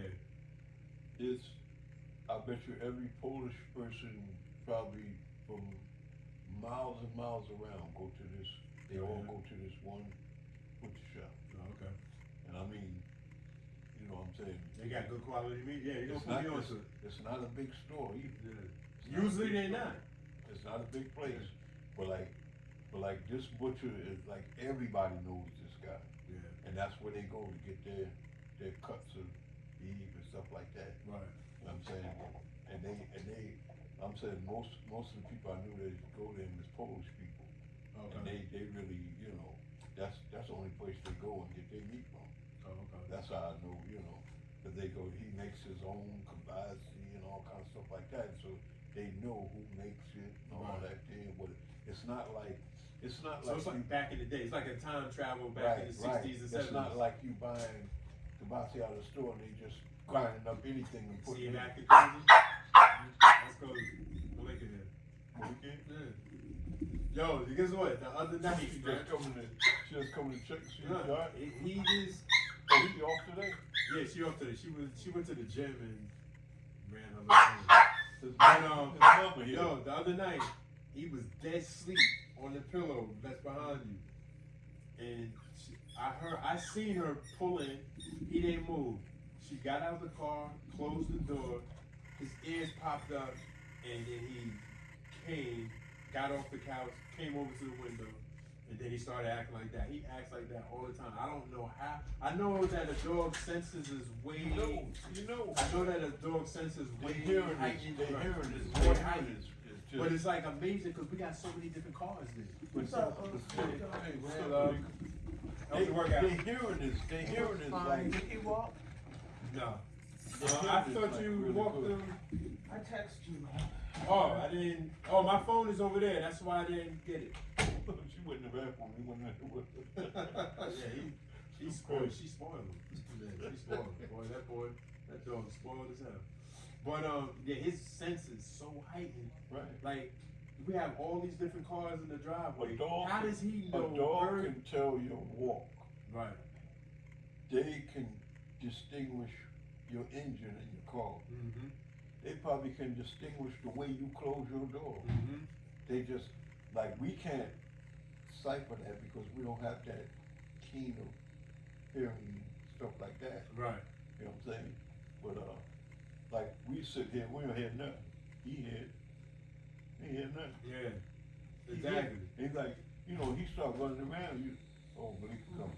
Exactly. He let you know. He let you know. I already know. So he behaves a certain way when she's coming, right? He behaves a certain way when Ron is coming, right?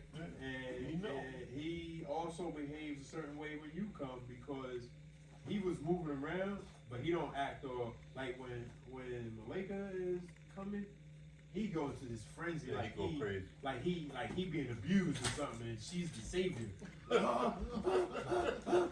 Like, he be going back and forth. You do that because she gives him attention. He act well when he comes too. Yeah, but I don't see it because I'm outside, so Right. I don't see it. But he like sometimes they be pissing me off.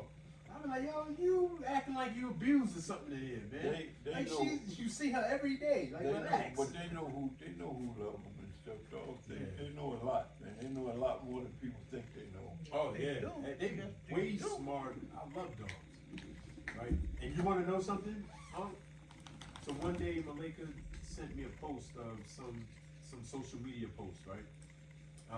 It was saying this is if you know if your dog is black or not, something like that. I'm chopping it up, right? It was a while ago. She sent it to me.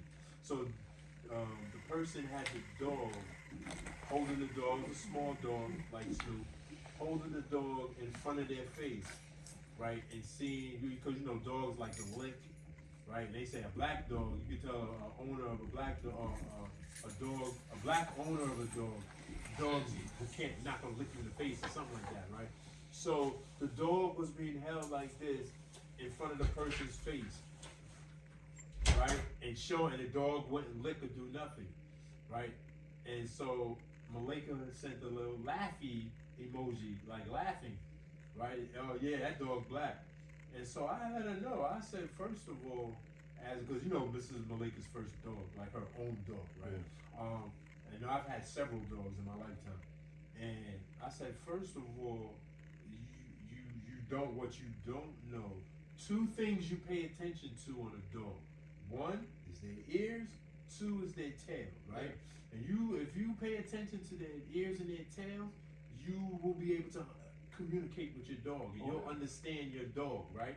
So the thing, I mean, I get the concept of what the post was, but the dog's tail was tucked in between their legs, and their ears were flat, right? Indicating that dog was not in a comfortable position and probably got hit a couple of times before they did that post, right? Right. They did something to the dog, right? And so the dog did not want to be in an environment that it was in at the time. So I had to explain that to her, right? And then I showed it to her. I took Snoop, I picked him up, and I put him in front of me, right?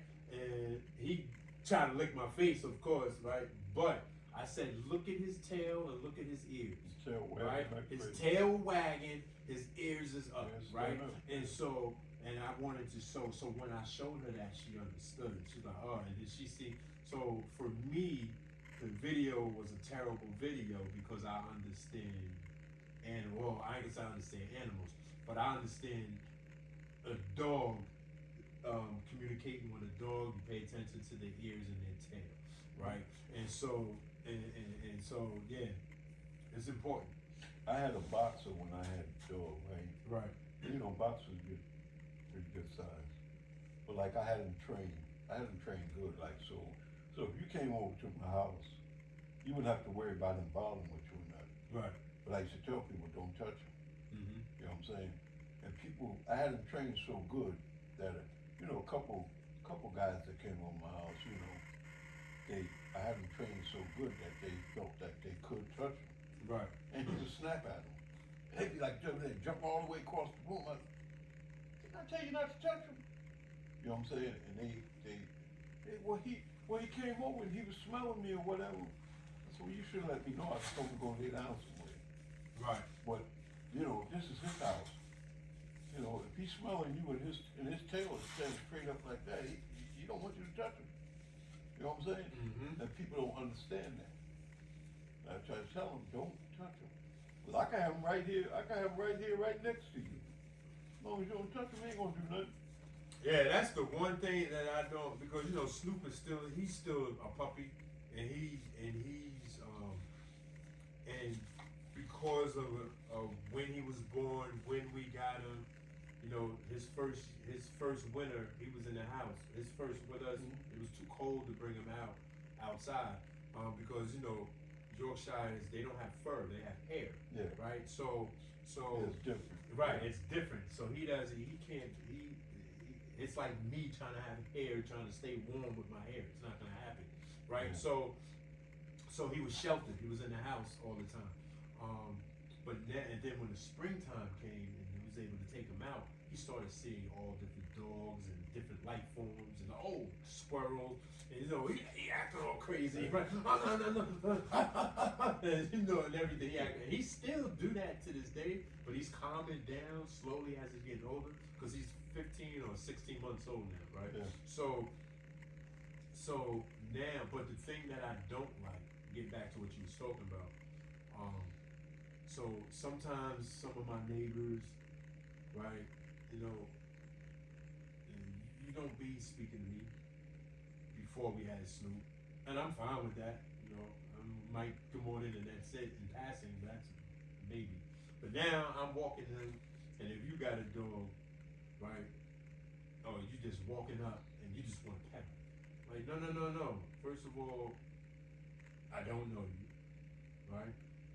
I'm not being antisocial, but my dog is a puppy and he's in training, and in order, if I have everybody petting him, right, that's going to make the training harder for him because he's going to think that that's normal to be petted all the time. Right. No, I need him to be disciplined where you sit, right, and you allow a person to pet you. Not that you go running and jumping on every Tom, Dick, and Harry, right? But I don't like when he does that. He'll try to jump on everybody, and I don't. And I get it. He's still young, and so I have the patience for it now. But by the time he's 2 and 3 and 4 moving forward, as he get older, I don't want him just being so overly excited when you see people. You ever seen a person going to feed their dog, right? And like they putting the food in the dish, and the dog is bum rushing them while they doing it? Yeah. So and I don't allow that. Yeah. And guess what, Malika? I like that. So that's the first thing Malika has done to train him. So I don't know. You would have to ask her how long it took her to do it, but he does it now.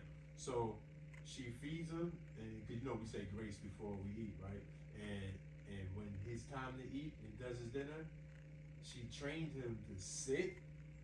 She makes the food. She puts the food down. She says grace for him, right? And then he can stand up and go, right? And in the beginning, I remember when she was trying to train him to do it, he would always be so thirsty to jump to it. And she just take the tray up and put it on the counter, and then put it and be like, sit, and he'll sit, and then she'll put it down, and he'll go running toward it. She'd take it up, put it on the counter. I don't know how long she did it for. I used to fix my dog's food, and I go sit down. So I don't know how long. And I would go sit down, right? Yeah. And make him wait for a certain amount of time. But he wasn't a puppy then. He was older. Right? And I didn't train him. Yeah. And then I tell him to go eat. Right. My dog couldn't get in the house without. He come up to the door, right? Mm-hmm. And he sit on the right hand side of the door. And he wait for his command. He would go up on the porch and he would sit. If he didn't do that, he wasn't getting in the house. Right. And like when I walked my dog, I used to walk him like, when wasn't nobody else around, so I could take him off the leash. Cause I lived down by the yacht club and stuff, so. And I used to let him run around and stuff. But a lot of times I wouldn't even know where he at. Right. But if I wanted him to come, all I didn't even call him, I just snapped my finger. Mm-hmm.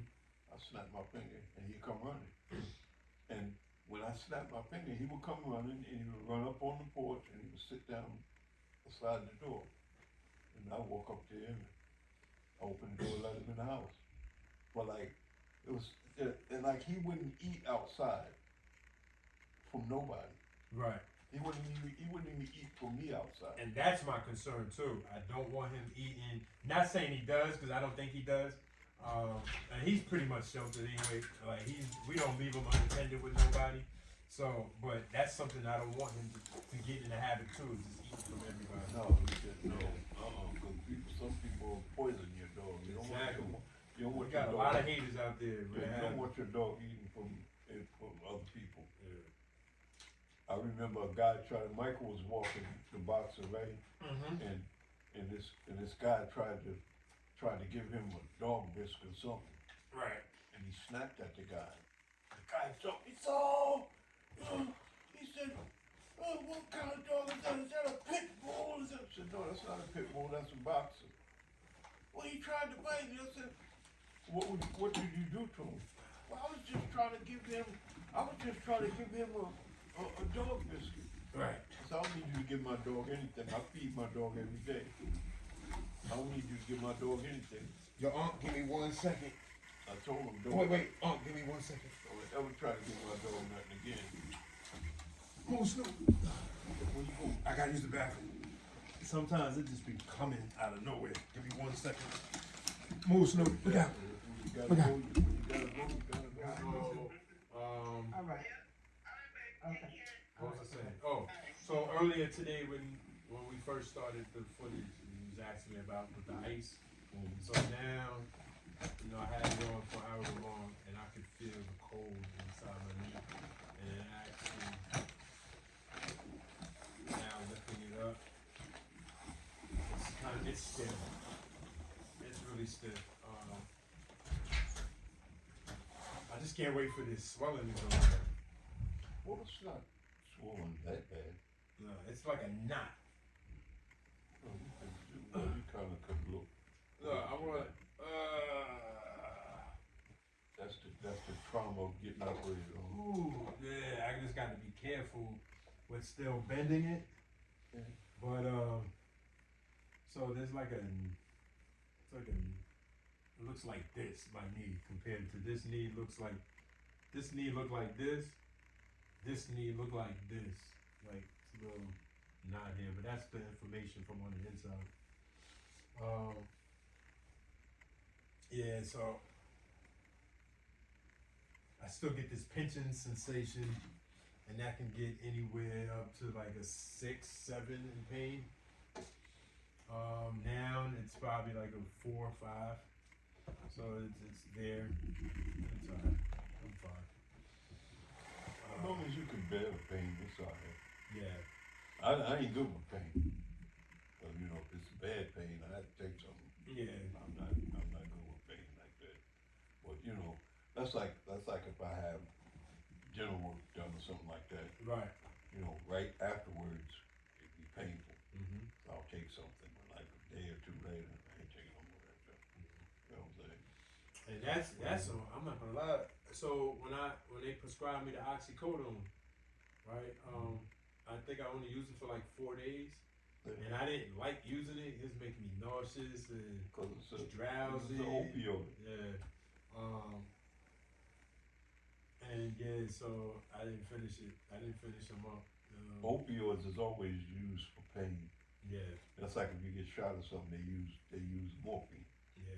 You know what I'm saying? The only thing is, That's like the it's strongest. addictive. Right. It's so Yeah, addictive. but it's addictive, but you're not gonna get addicted for using it a couple times. Right. You're not gonna get. But addicted. if you use opioids more than 3 days, you'll go through withdrawals. If you use consecutively for 3 days straight, you'll have some withdrawal symptoms.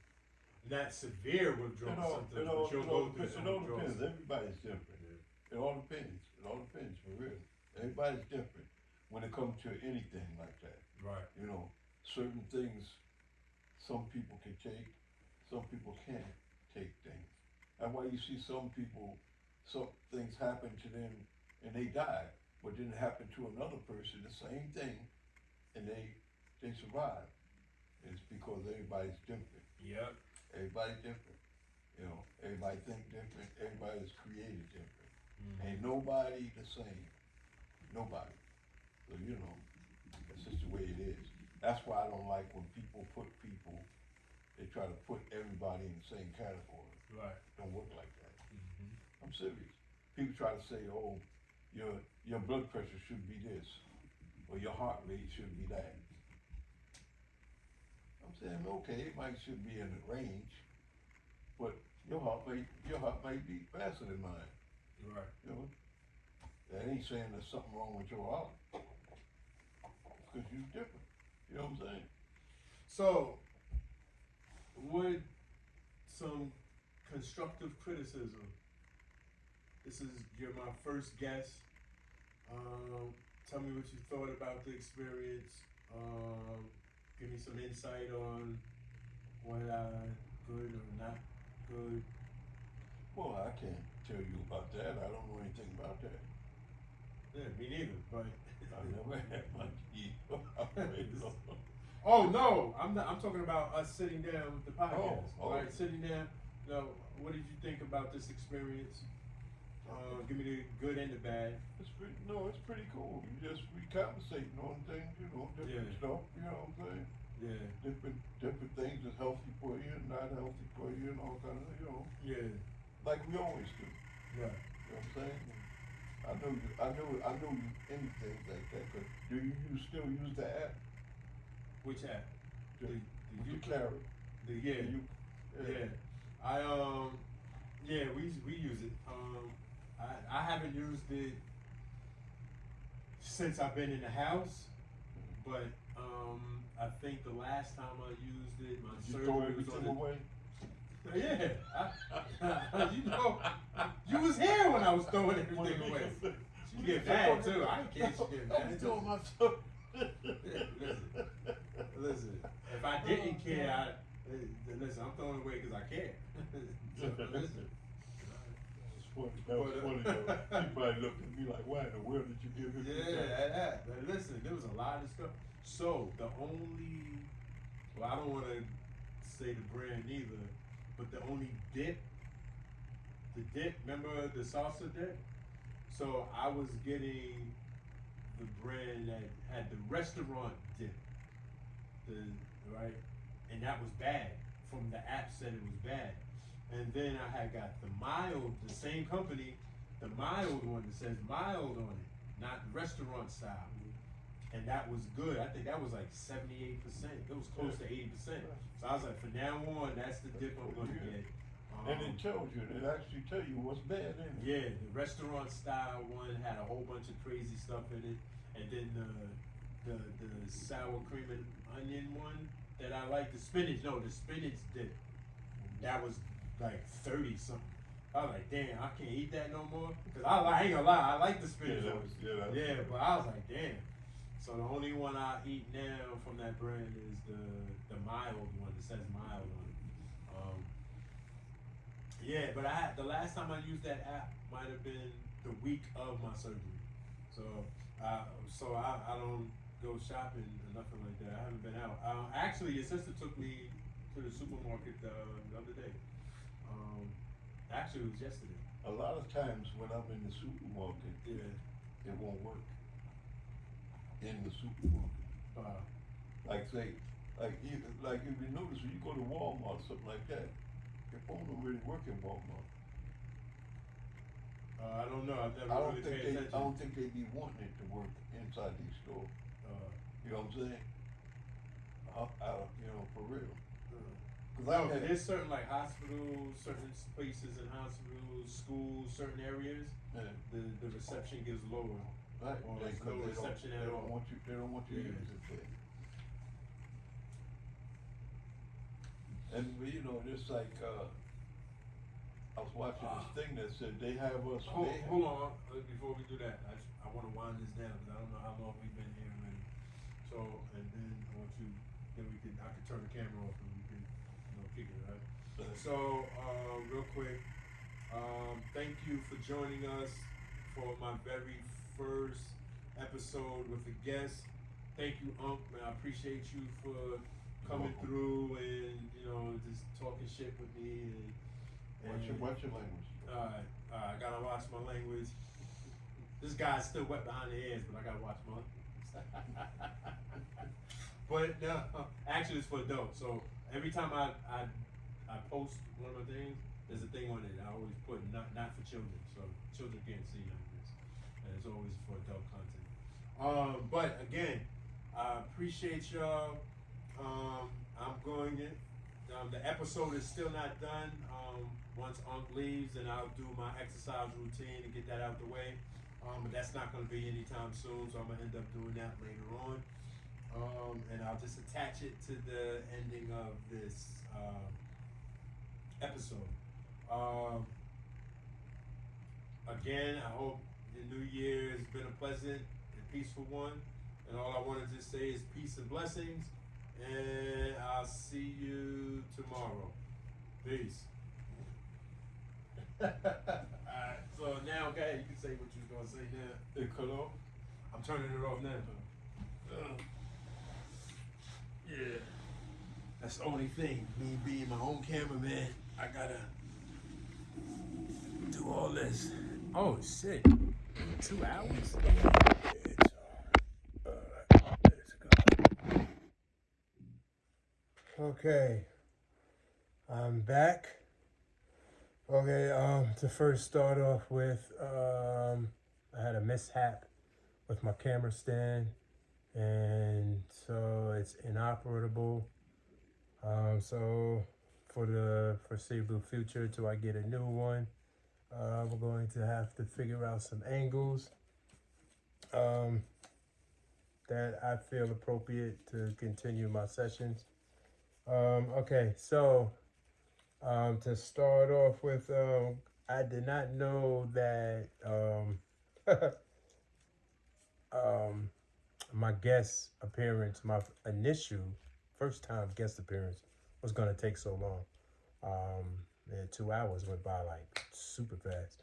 So right now I'm just gonna really get into these exercises because I still haven't done them. So it's important that I get these exercises done. So we're not even gonna waste no time. We're just gonna get into them.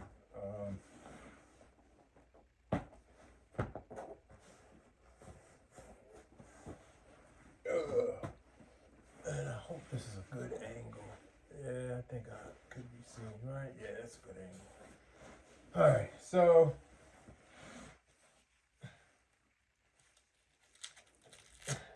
first thing that we are going to do, I'm going to fast track through the prime.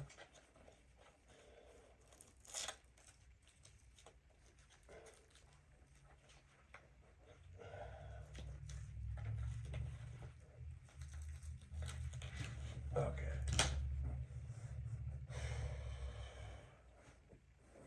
Actually, we're gonna do it facing forward here. Okay. I'm gonna massage.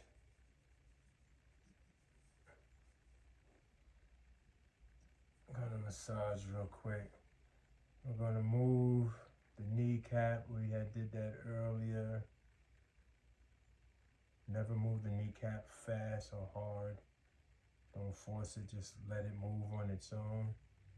And then we're gonna push the kneecap up and down.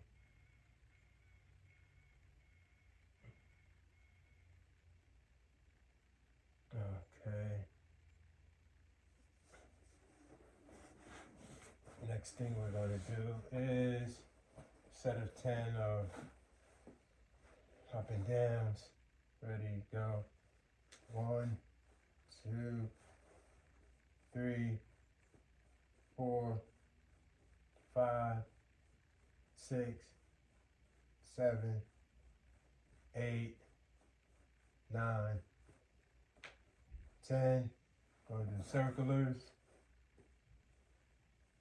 1, 2, 3, 4, 5, 6, 7, 8, 9, 10. Reverse. 1, 2, 3, 4, 5, 6, 7, 8, 9, 10. Okay, we're going to do, where is my, oh, it's right here behind me. We're gonna do push downs to hyperextend the knee. 1001, 1002, 1003, 1004, 1005. Relax. Go. 1001, 1002, 1003, 1004, 1005. Relax. That's 2. Go. 1001, 1002, 1003, 1004, 1005. Relax. That's 3. Go. 1001, 1002, 1003, 1004, 1005. Relax. That's 4. Go. 1001, 1002, 1003, 1004, 1005. Relax. That's 5. Go. 1001, 1002, 1003, 1004, 1005. Relax. That's 6. Go. 1001, 1002, 1003, 1004, 1005. Relax. That's 7. Go. 1001, 1002, 1003, 1004, 1005. Relax. That's 8. Go. 1001, 1002, 1003, 1004, 1005. Relax. That's 9. Go. 1001, 1002, 1003, 1004, 1005. Relax. That's 10. Go. 1001, 1002, 1003, 1004, 1005. Okay. Now we're going to do for the leg lifts.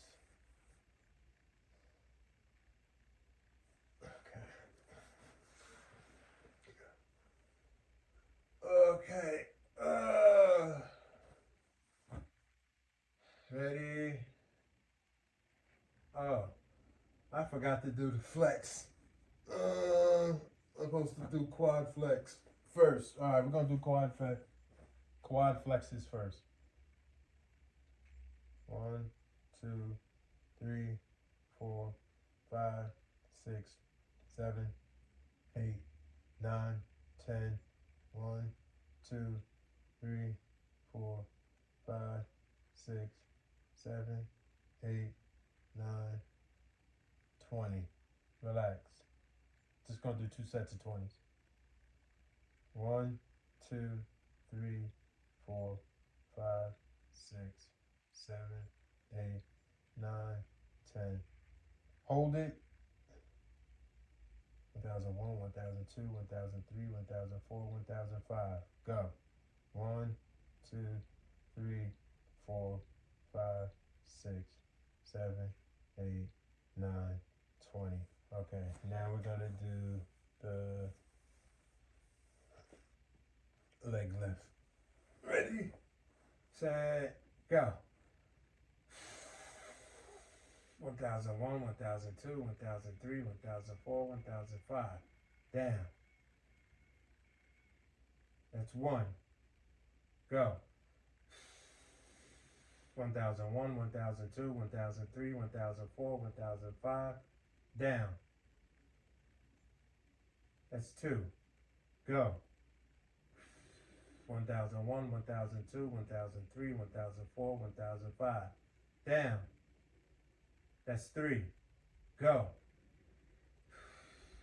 1001, 1002, 1003, 1004, 1005. Down. That's 4. Go. 1001, 1002, 1003, 1004, 1005. Down. That's 5. Go. 1001, 1002, 1003, 1004, 1005. Down. That's 6. Go. 1001, 1002, 1003, 1004, 1005. Down. That's 7. Go. 1001, 1002, 1003, 1004, 1005. Down. That's 8. Go. 1001, 1002, 1003, 1004, 1005. Down. That's 9. Go. 1001, 1002, 1003, 1004, 1005. Down. That's 10. Okay. Now we're going to use the strap. I'm going to apply some pressure up and down. Not a whole lot of pressure, but just enough. Gonna stretch. Ready? Actually, hold the foot there. Let me stretch my hamstring. The physical therapist said that it's important that I stretch the hamstring. So that's what I'm gonna do right now. Actually, let me put both because they both need to be done. All right.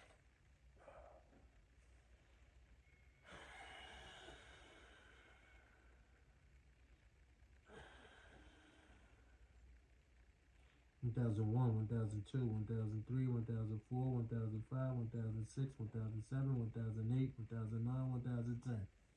All right. That's just a short, brief, quick.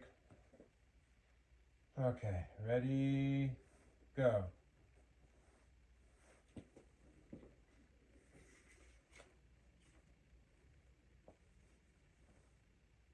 Right there. All right, ready, go. 1, 2, 3, 4, 5, 6, 7, 8, 9, 10. Relax. One more. Ready, go. 1, 2, 3, 4, 5, 6, 7, 8, 9, 20. Done. All right.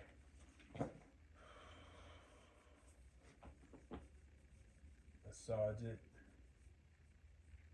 All right, next thing is a leg lift.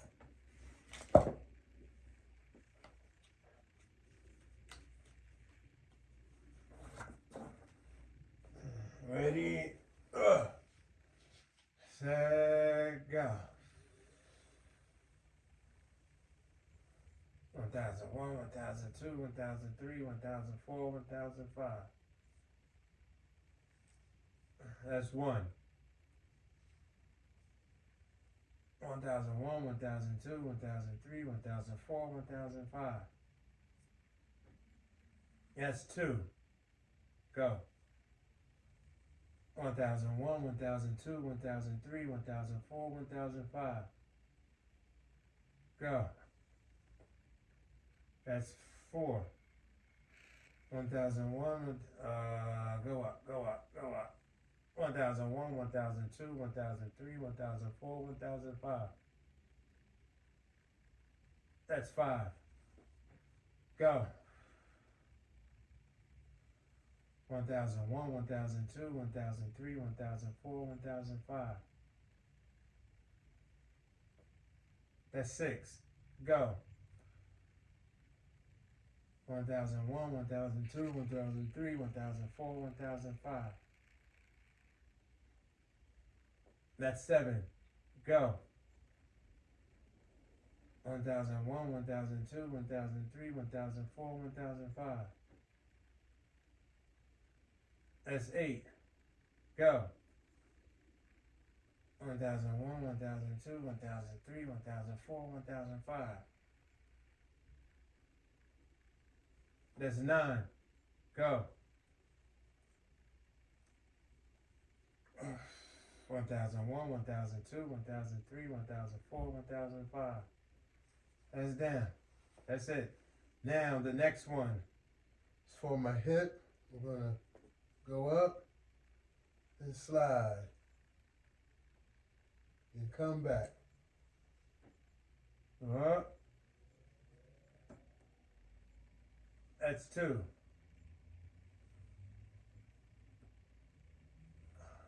That's 3. That's 4. That's 5. That's 6. That's 7. That's 8. That's 9. That's 10. Okay. Alright, next one. Part of my back foot. Gotta turn this way.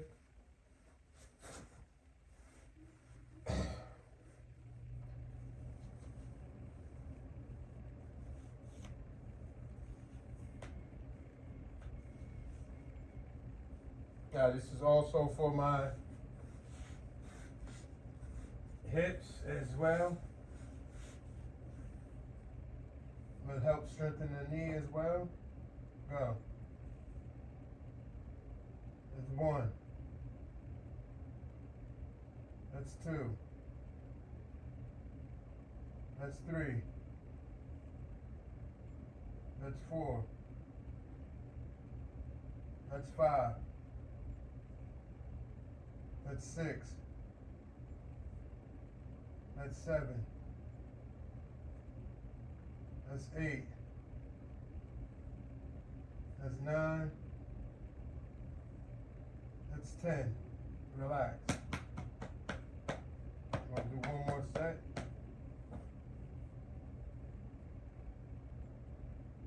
Ready, go. That's 1. That's 2. That's 3. That's 4. That's 5. That's 6. That's 7. That's 8. That's 9. That's 10. I want to do it on this side as well. Give both hips the same amount of pressures. Actually, my knee hurt when I lay on this way. Gravity pulling it down. That just sharp pain went up to about a 7. All right. Ready, go. That's 1. That's 2. That's 3. That's 4. That's 5. That's 6. That's 7. That's 8. That's 9. That's 10. Okay, sit, relax for 2 seconds. Ready, go. That's 1. That's 2. That's 3. That's 4. That's 5. That's 6. That's 7. That's 8. That's 9. That's 10. All right.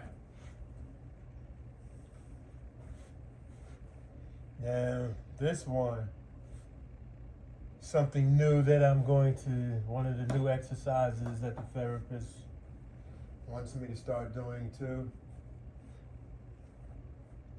All right, so I'm going to lift, bring over, come back. Lift, bring over, come back. That's 1. 2. 3. 4.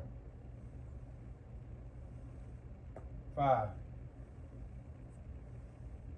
6. 7. 8. 9. 10. Whew. Yeah, I feel that in my hips. Right in my hip flexors right here. Not painful or nothing. But I haven't done anything, no stretching or nothing in a long time. I feel it. I've never done that one before. I have a lot of stretching where I stretch my hip flexors and my calves and my lower back. But I've never done it that way before. That's a first. Utilizing a different part of my muscles. All right, 2 sets. Last set. Ready? Lift. That's 1. 2. 3. 4. 5. 6. 7. 8. 9. 10. Okay.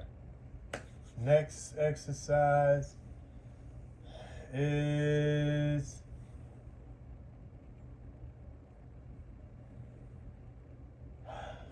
heel slides. Okay.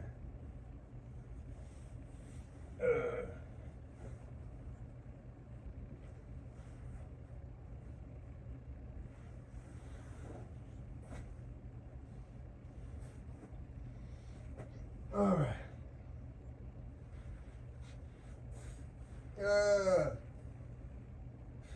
Ready, go.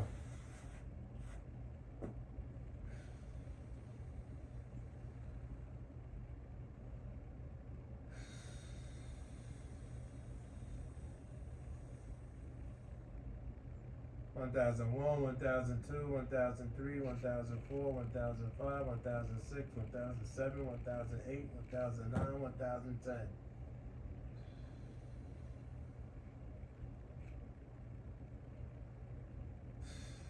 Ready, go.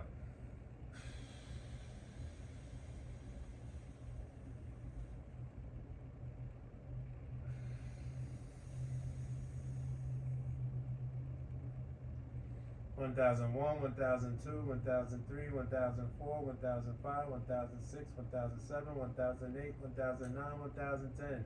Down. That's 2. Ready, go.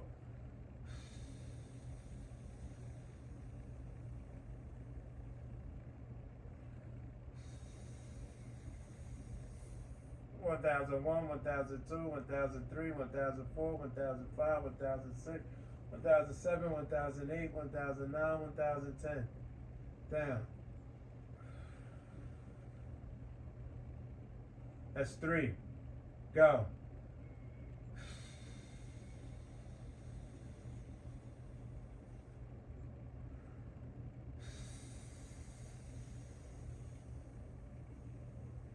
One 1001, 1002, 1003, 1004, 1005, 1006, 1007, 1008, 1009, 1010.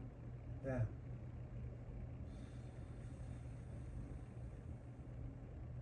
That's 4. Go.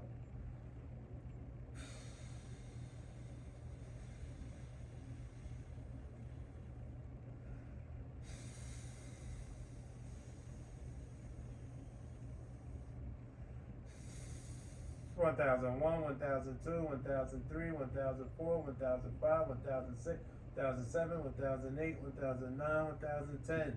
Down. That's 5. Go.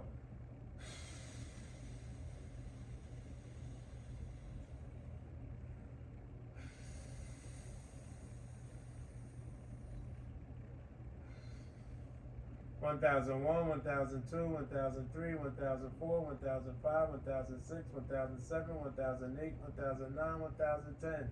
Down.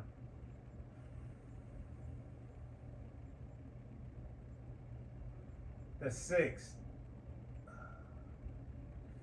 Ready, go.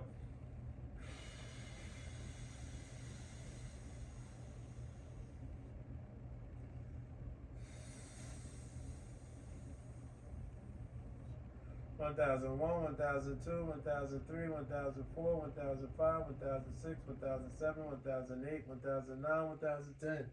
Down. That's 7. Ready, go.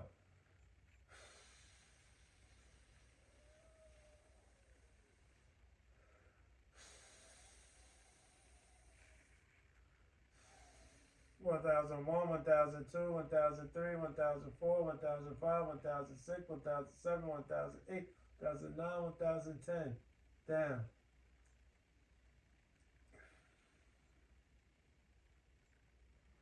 That's 8. 2 more to go. Ready, go.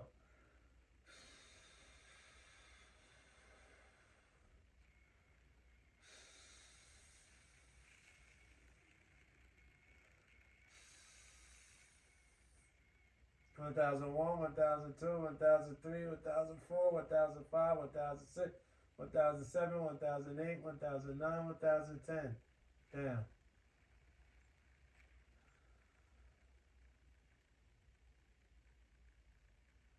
That's 9. Ready, go.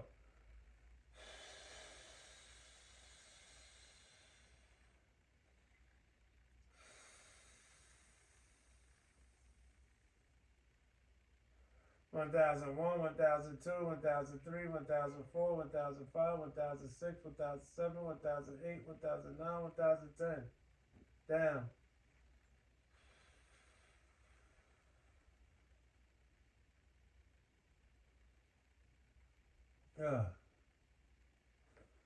Okay. Ooh.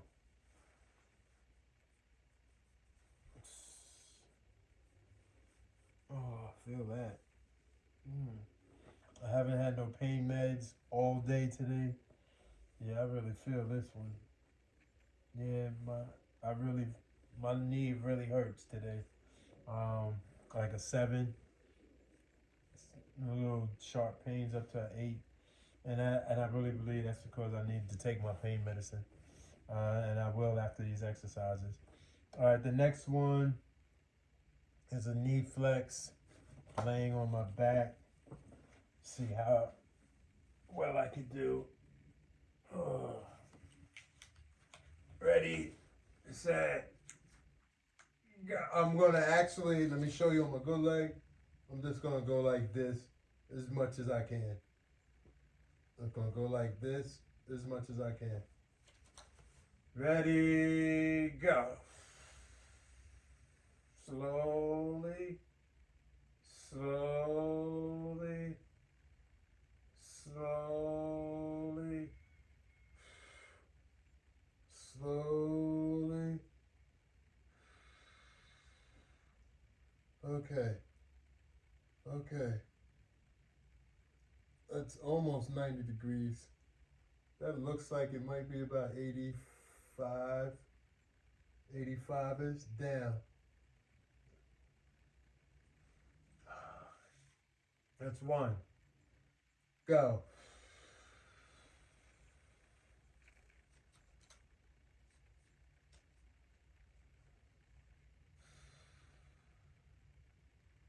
Down. That's 2. Go.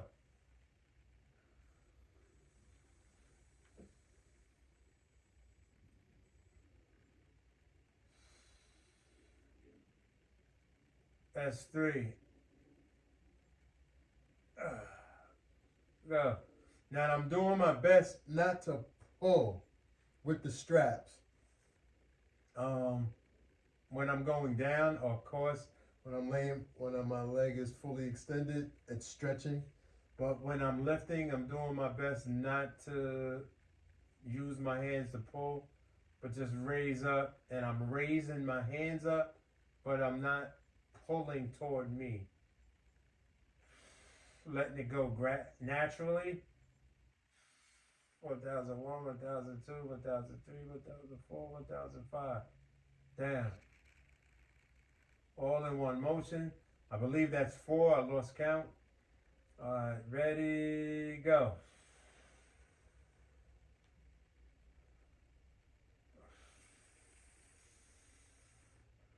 One 1001, 1002, 1003, 1004, 1005.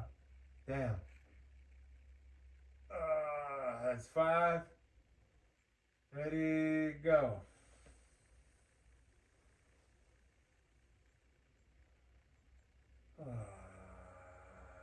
1001, 1002, 1003, 1004, 1005. Down. That's 6. Ready, go.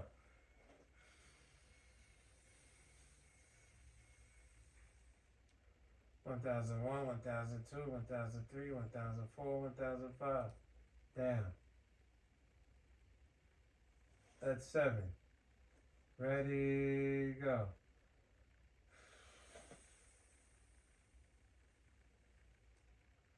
1001, 1002, 1003, 1004, 1005. Down. That's 8. Ready, go. 1001, 1002, 1003, 1004, 1005. Down. One more. Ready, go.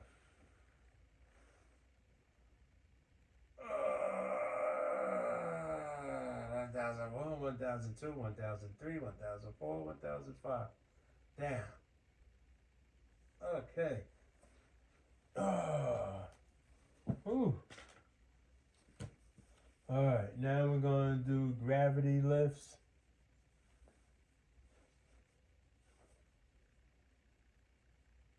Or not lifts, but gravity leg downs. Oh, that feels good. Alright. Let me slide this way. I think because of this camera angle, I have to put my brace back on. At this camera angle, I'm going to do it off the couch, but my leg is going to be blocking, I think. So, I mean, that's fine, but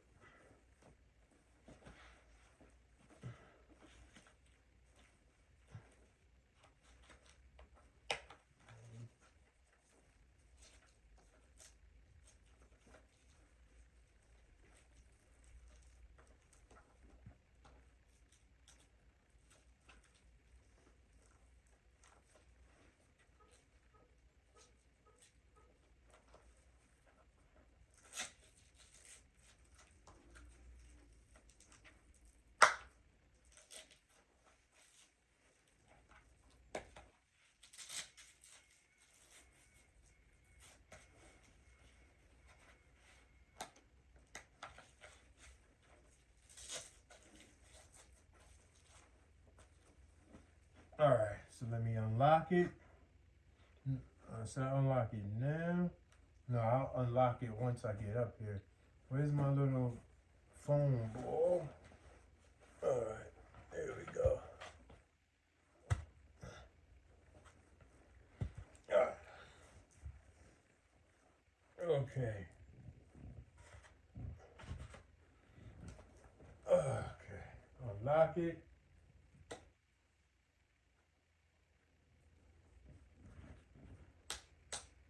Okay, it is unlocked.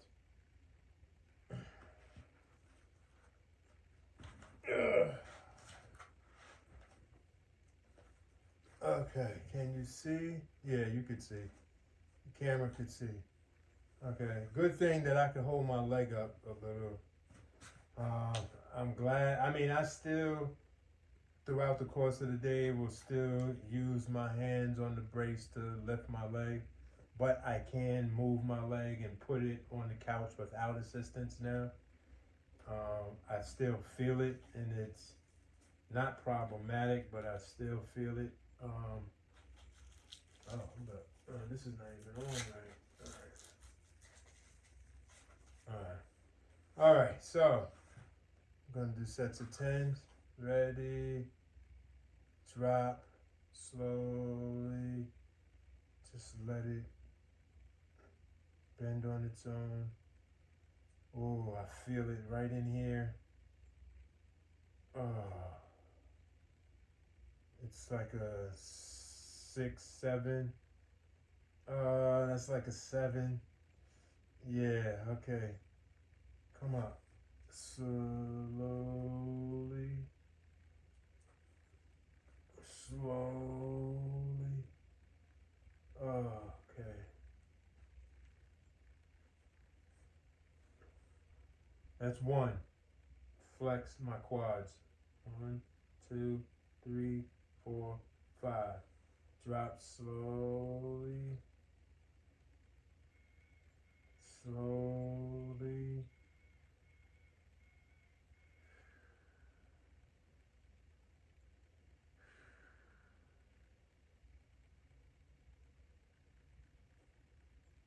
That's 2. Nope, not yet. Bring it up.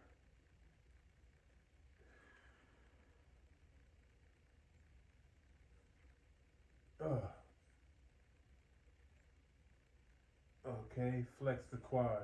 1, 2, 3, 4, 5. That's 2. Down slowly. Slowly.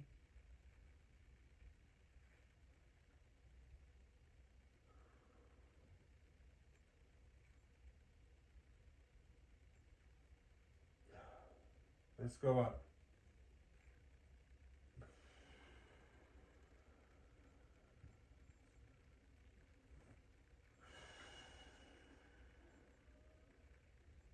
Flex the quad.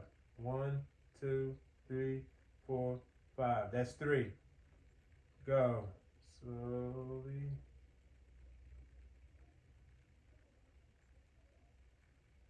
Slowly.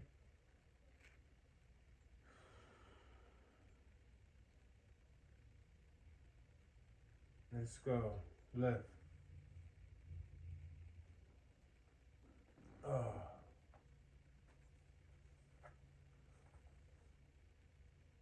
That's flex the squad. 1, 2, 3, 4, 5. That's 4.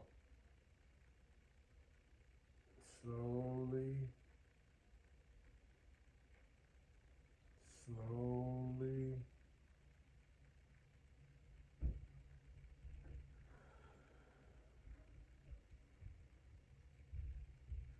$1,001, $1,002, $1,000. Go. Lift it up. I'm counting at the wrong time.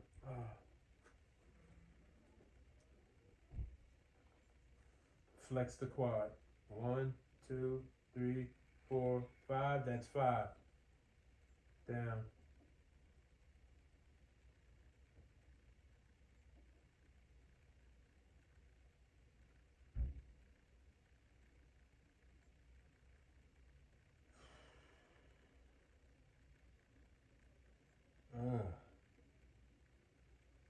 Raise up.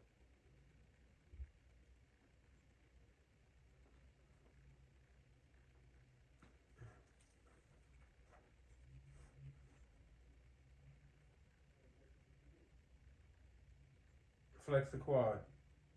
1, 2, 3, 4, 5. That's 6.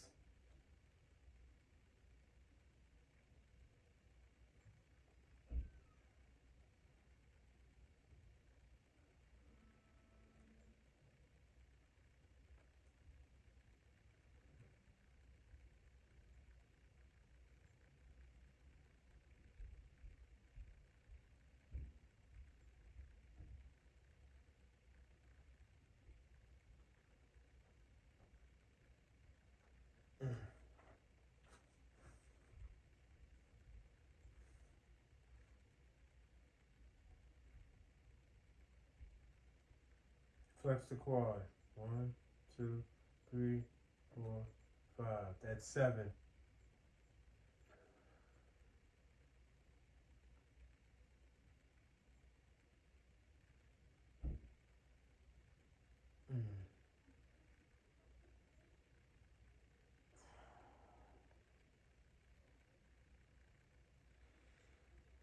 Yeah. Let's go. It's getting a little easier, but it's still painful.